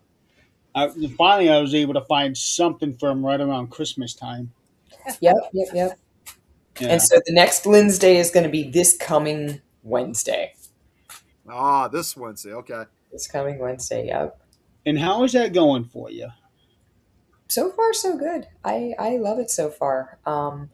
The camera is strange. That's definitely a new element, but um, Okay, you I was going to ask you about that. Do you have one of those setups where it just automatically moves the phone when you move? I don't know what this is doing. Sometimes it seems like it moves to kind of follow me and like zoom in, and then sometimes it's still. I am technology zero. I have talents in life, and technology is not one of them. So, um, Okay, because I there are some phone stands when people put their phones on it. There's something on the stand that will like a sensor, and when you move, it moves with you. there might be something like that in my. I'm on a MacBook right now. It's like a new MacBook, and it might be something called like Center Stage or something like that. But I think there is some sort of effect where it moves. I literally had a doctor's appointment earlier today, and she was like, "If you don't mind, I'm not going to look at you because it's making me seasick." I really enjoy the fact that Yeah, you I'm know not doing that at all. we can do that with phone appointments. We can do that with our psychologists, psychiatrists. I really like that fact. Absolutely, absolutely. I mean, there are so many times where like you feel really, really bad mentally or physically or Yeah, both, and you're just like, I feel too bad to leave my yeah, home, you yeah, know? Mhm. yeah. Or you think about the drive there, and then you got to get it. You got to do this. You got to. And by that time, you talk yourself out of even going. And not every conversation has to be in person, you know? Sometimes you Right. just have a question or two and done. Our job. I am so lucky where I work. We have 6 free um, therapy sessions, Ooh, and then 6 free for our family. Anybody we choose in our family that's that can do amazing. 6 free sessions. So, that's really, and you have so many therapists to choose from. You can go through the list and see what they specialize in Mhm. and see what you want to do. And if you don't click with them, it's not charged as a session. You can go to the next one. Wow. Yeah. That is fantastic. Because that's, I mean, that is a battle in and of itself, finding the right therapist, you know? I mean, that is just like dating or like Oh yeah. find a close friend, you know? And you're spending so much money Mhm. on just that one session to go, I can't tell this person anything. Yeah.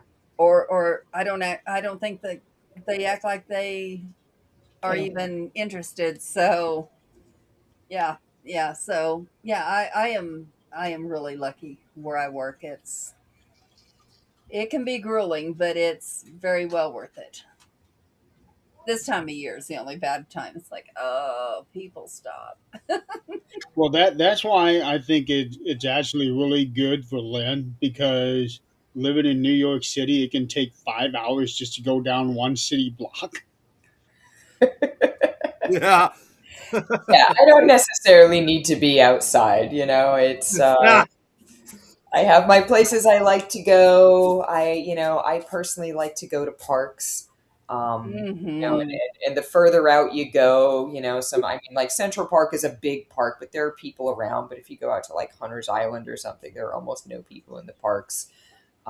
Those are like the last few vestiges of privacy. That and cemeteries, those are like the wide open spaces to go to. Yeah, I've seen some of the cemeteries on Long Island. I actually investigated one, real tiny, tiny place. It was put there before the rest of the area was put in, so it's very out of place. Let me let me try to find what the name of that cemetery is, because for for some reason, it has a reputation of people seeing things there or experiencing there. Um, okay, got my log up. Okay, New York, New York.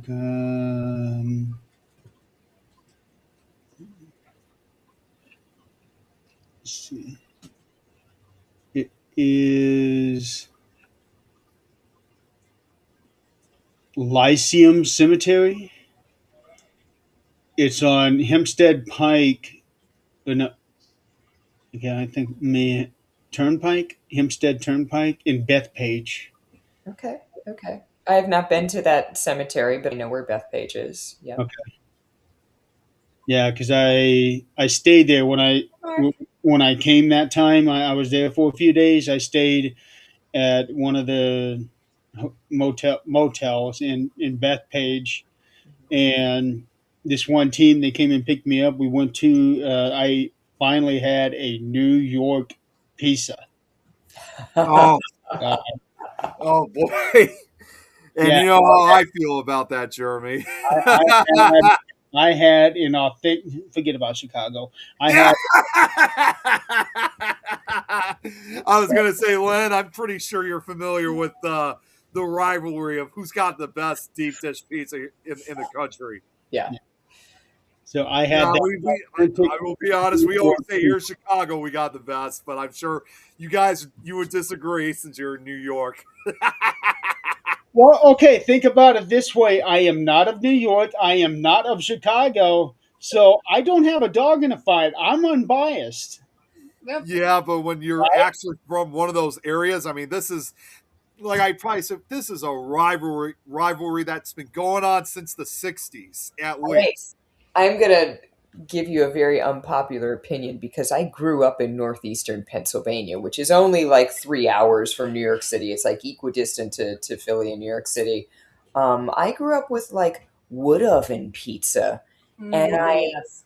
I I get that there's a New York pizza thing, but I haven't been that impressed. I know, I mean, the thing with New York pizza, it's the water. I mean, everyone goes on about like, oh, New York City tap water and it's so clean and, the groundwater is clean. And so that's kind of like the thing that even though the city is absolutely filthy and that's why everyone wears black all the time, the water, for whatever reason, is really clean. And so when you're making dough and stuff like that and sauces, it makes a big difference in your pizza. But, uh, I think it's kind of mid, honestly. So is New York Holy water really cow, clean? that's a todayism. Right? Right? Is New York water really clean? It is. It is. I mean, if you drink Wow. the tap water, it tastes so much better. In fact, when I grew up in Wilkes-Barre, Pennsylvania, and, they have a regular, public sewer system, and the water is chlorinated. Both times when I moved from Pennsylvania to New York, within the first like 3 or 4 months that I was here, all of my hair like just cracked and fell off because the difference between washing my hair with the chlorinated water and then moving to New York, the new hair that grew in was like so much nicer. Oh, Oh wow. So, man. like, and I mean, even my old driver's licenses, you could see like the curls up here, and then it would just kind of get like stringier and a little bit lighter as it went down. Wow. It was Well, that. that leads to a question then, because if New York has a lot, like some of the cleanest water, I mean, what about that whole case like with the East River? Because I heard that's usually the most heavily contaminated river on the eastern seaboard. We're not getting our water out of the East River for sure. Okay, okay, good, good. No, the water's coming from upstate. It's all the other areas of New York that are Well, like that's good. That's good. water Yeah, because come I up. was just thinking, wait, that's not. I was even thinking, wait, that's not like coming from the East River, right? No, listen, every body of water that I've seen out here is like beautiful to look at if you're hiking, but like I wouldn't want to swim in it at all. No, Except absolutely not. I just got to throw out a funny moment. I don't know if you watched Seinfeld, except that one time when Kramer was swimming in the East River. My Did you ever see that dad one? just started watching that show, and I'm like, how in the hell can you watch this thing. But he loves it. The part I love most is like where he smells like East River, and he's like, "How could you swim in that water?" He's like, "It's not a couple other guys out there swimming." He's like, "Well, floating. They weren't moving much, but they were out there." What's that? Now, what year did you say you moved to New York? About 07? 2007, May of 2007. Was that before or after the Sully landing? The what?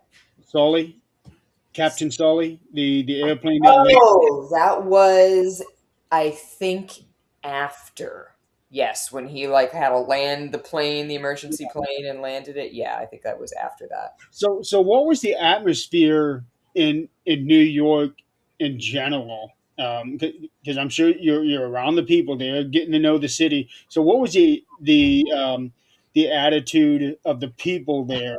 Because I'm sure something like that had to have dredged up a lot of bad memories of 9/11.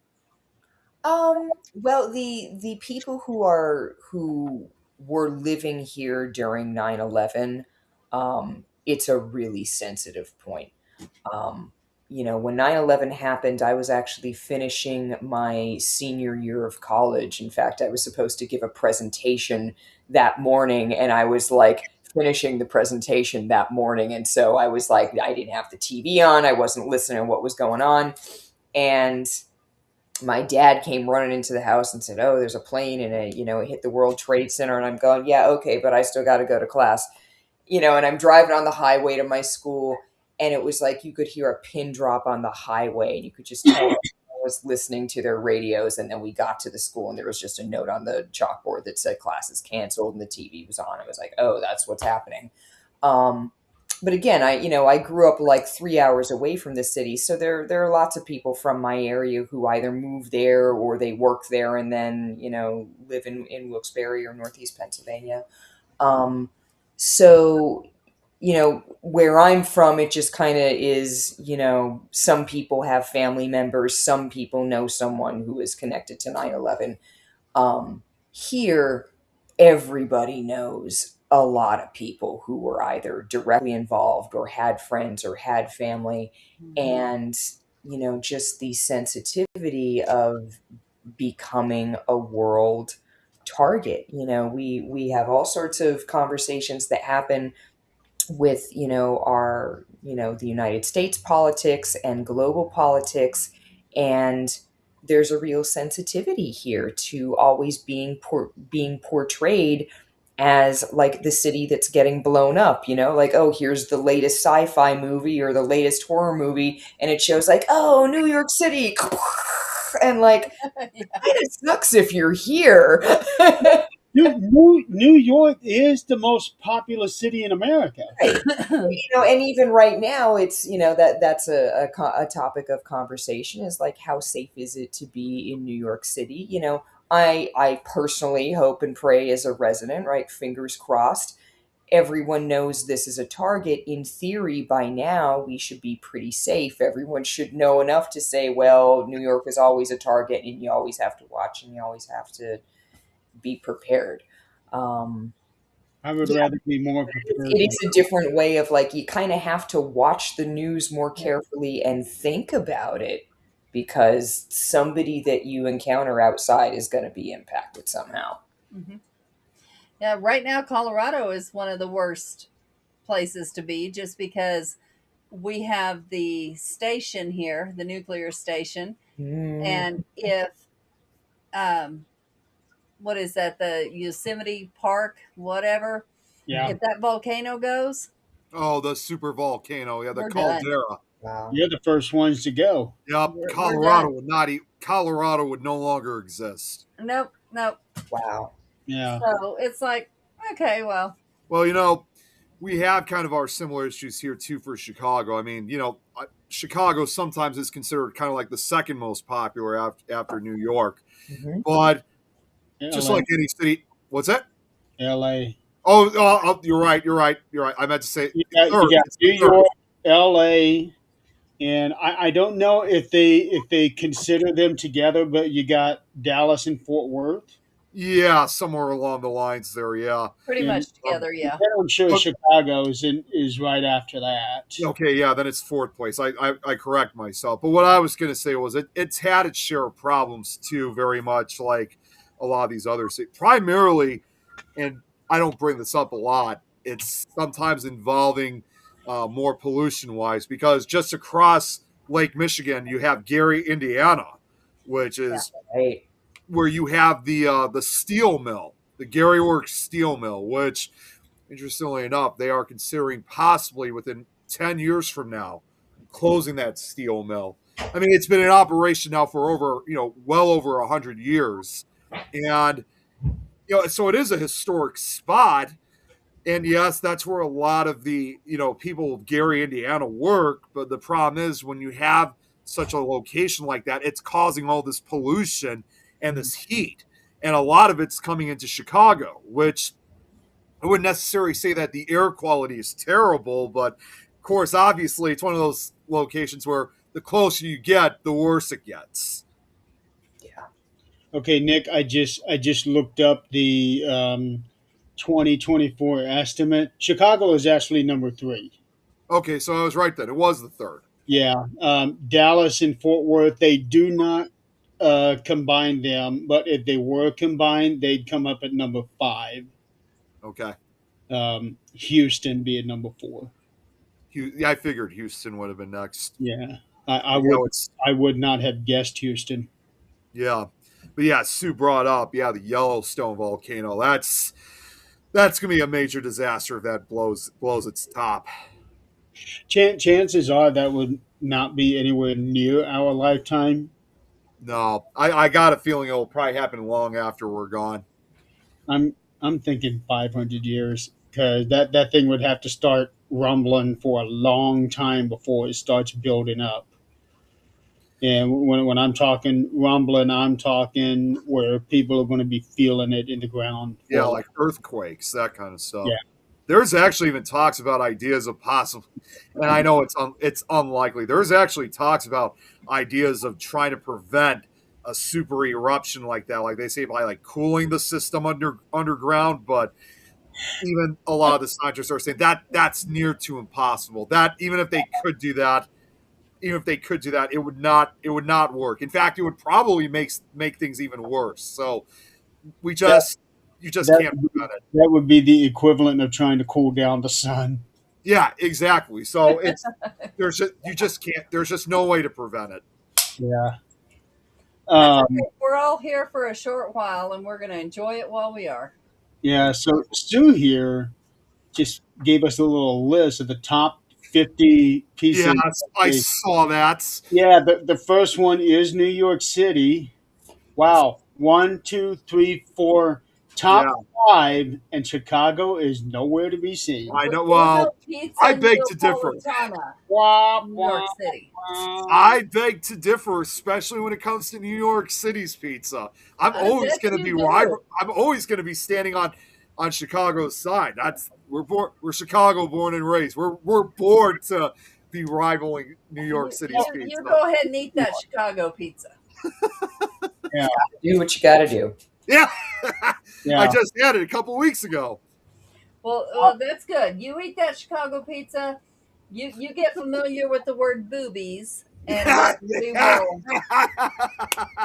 we will have a discussion. This is a weekly thing that we have. Yes. Uh, I gotta bear the brunt of it. Yeah, it's we always do the boobies thing with him.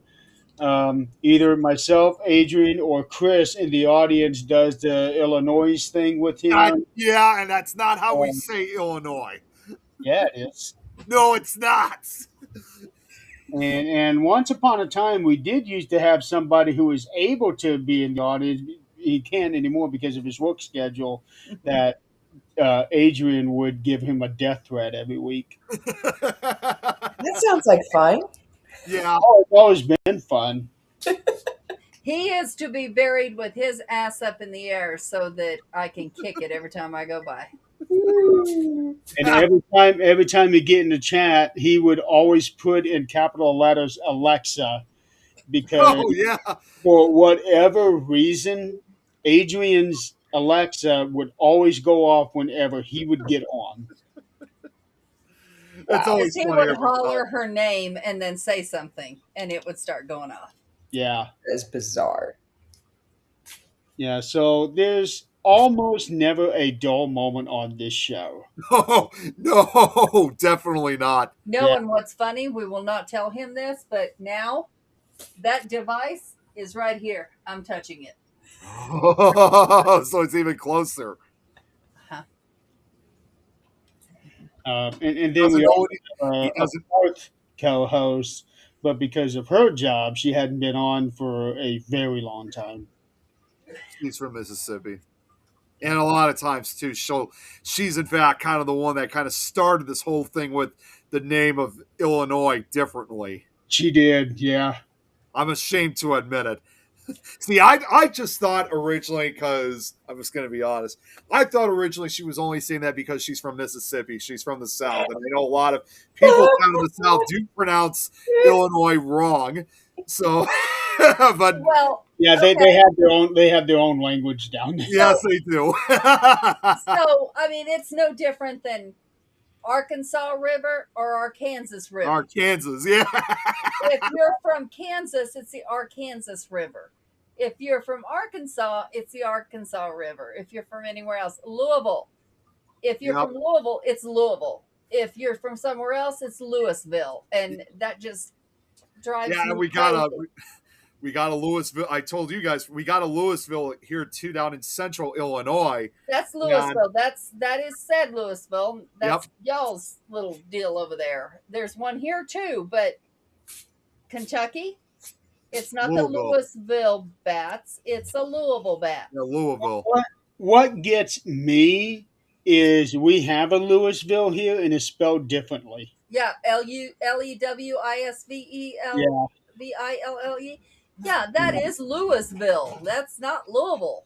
Yeah, Right, there's but every time I look at it in my mind, I want to say Louisville because it's the same general pronunciation as the other Lewis. yeah.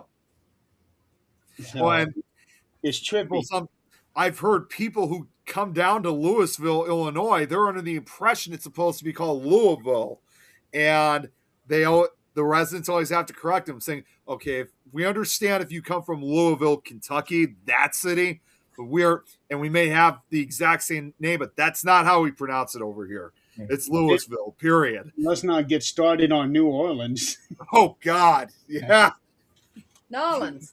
Them New people Orleans. get downright vicious when you mispronounce their town. Yeah, I'm Yeah, ashamed New to admit I Orleans said or New Orleans. It's Nolans. yeah, and I'm ashamed to admit we always called it New Orleans, but now I'm trying to get used to calling it Nolans. There you go. Well, Nick, another mispronunciation that I'm trying to correct Don on is Dr. Seuss. Wait, I'm sorry, what? Dr. Seuss? Oh, Dr. Zoyce. Okay. You don't know who I'm talking about, do you? I've heard of the name, but that's all I know. Cat in the Hat, No. What? Christmas. What? That's his, Voice? Zoyce. That's the correct pronunciation of his name. So much. All right. Voice. Wow. I Look it didn't up. know that, but okay. Look it up. It's actually pronounced Dr. Zoyce. I'm gonna put a note in my phone that says Dr. Zoyce / Seuss, and I'll find it like 5 months from now and have no idea what it was from. Okay. Is this a movie I'm supposed to watch? So it's supposed to be originally that was like Dr. Seuss's name.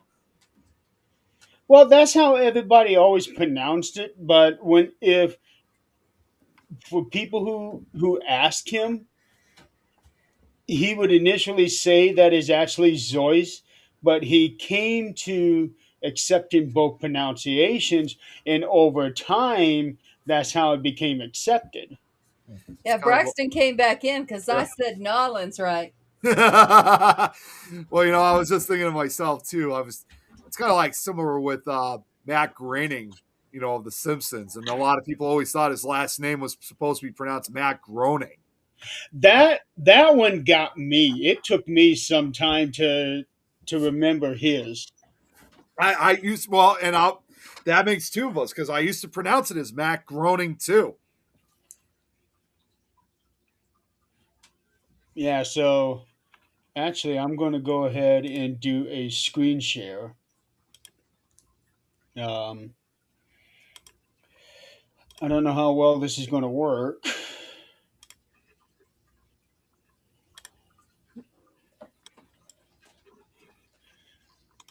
All right.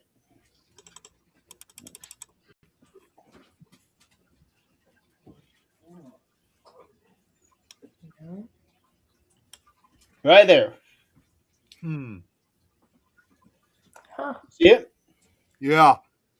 Yep. Zeus. I like it. Zeus. Sauce. And right there. Yeah, I could see that. Yep. Hmm. Let's see. Geisel.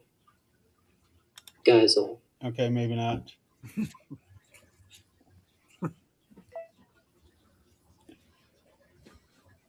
There was there was a thing, but Theodore Zois Geisel. So Hmm. yeah, That's pretty cool, actually. Hmm.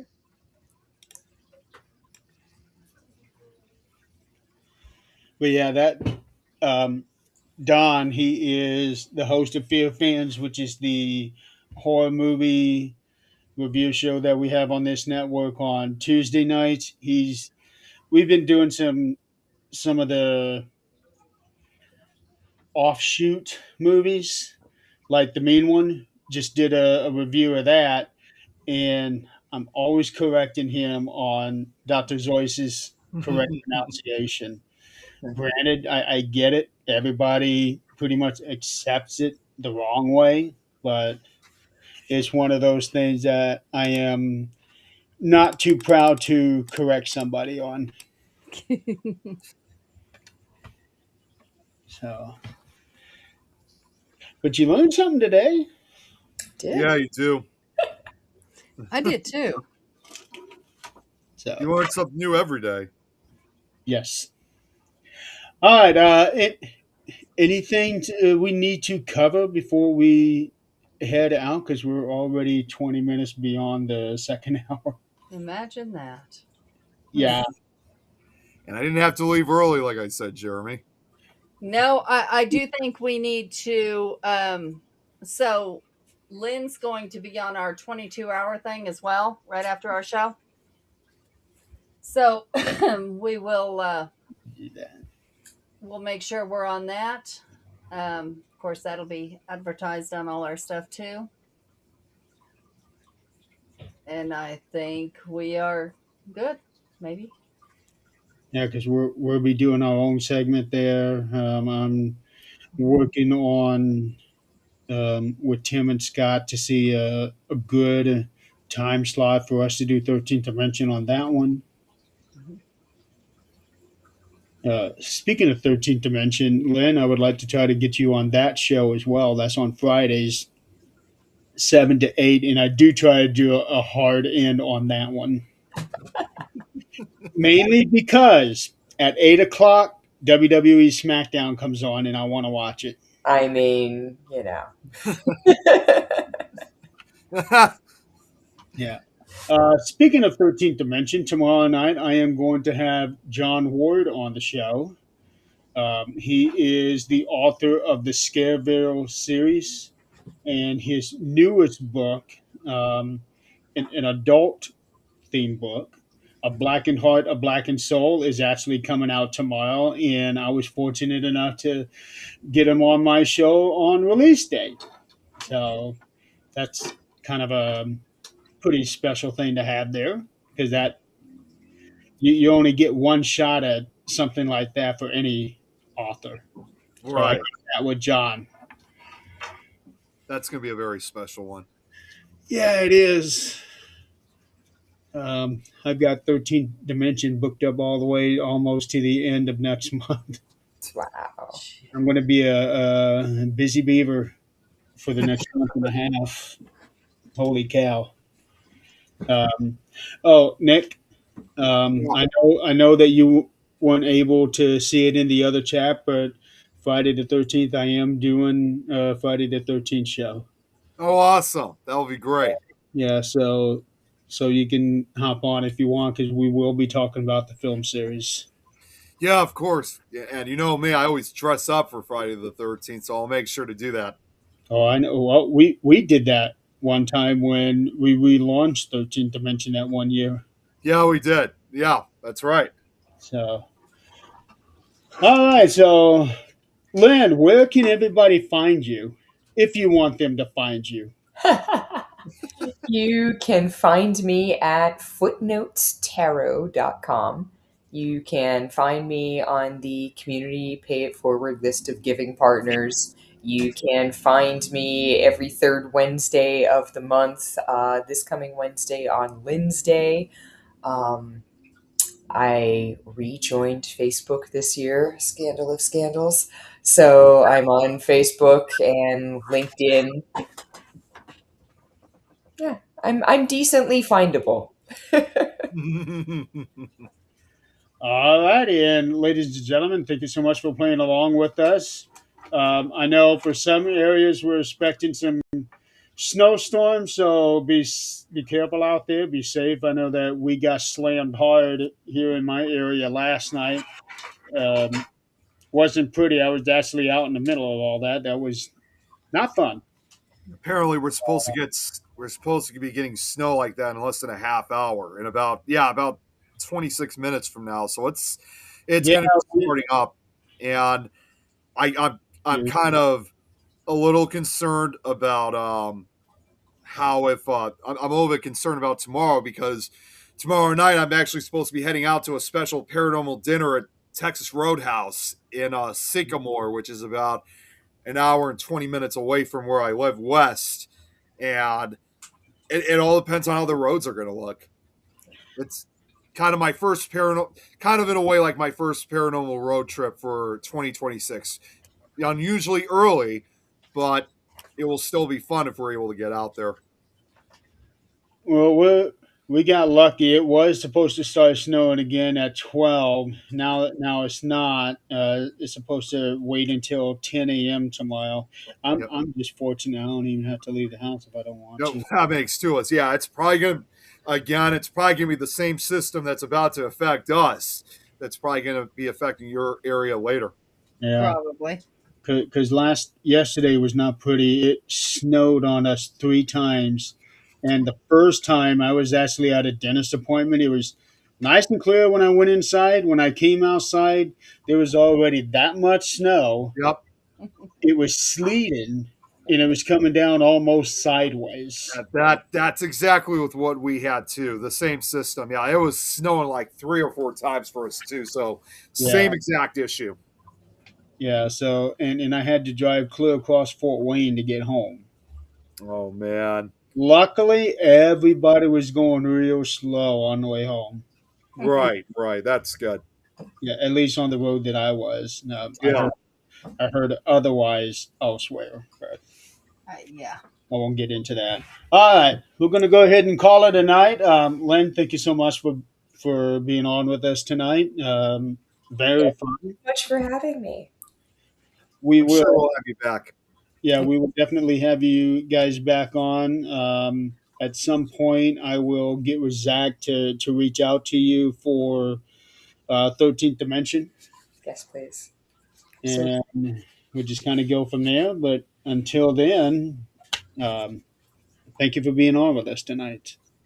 thank you so very much. This was an absolute pleasure. I can't wait to see you guys again. All right, everybody. And until next week, be safe out there. Have fun. Have a good, safe weekend.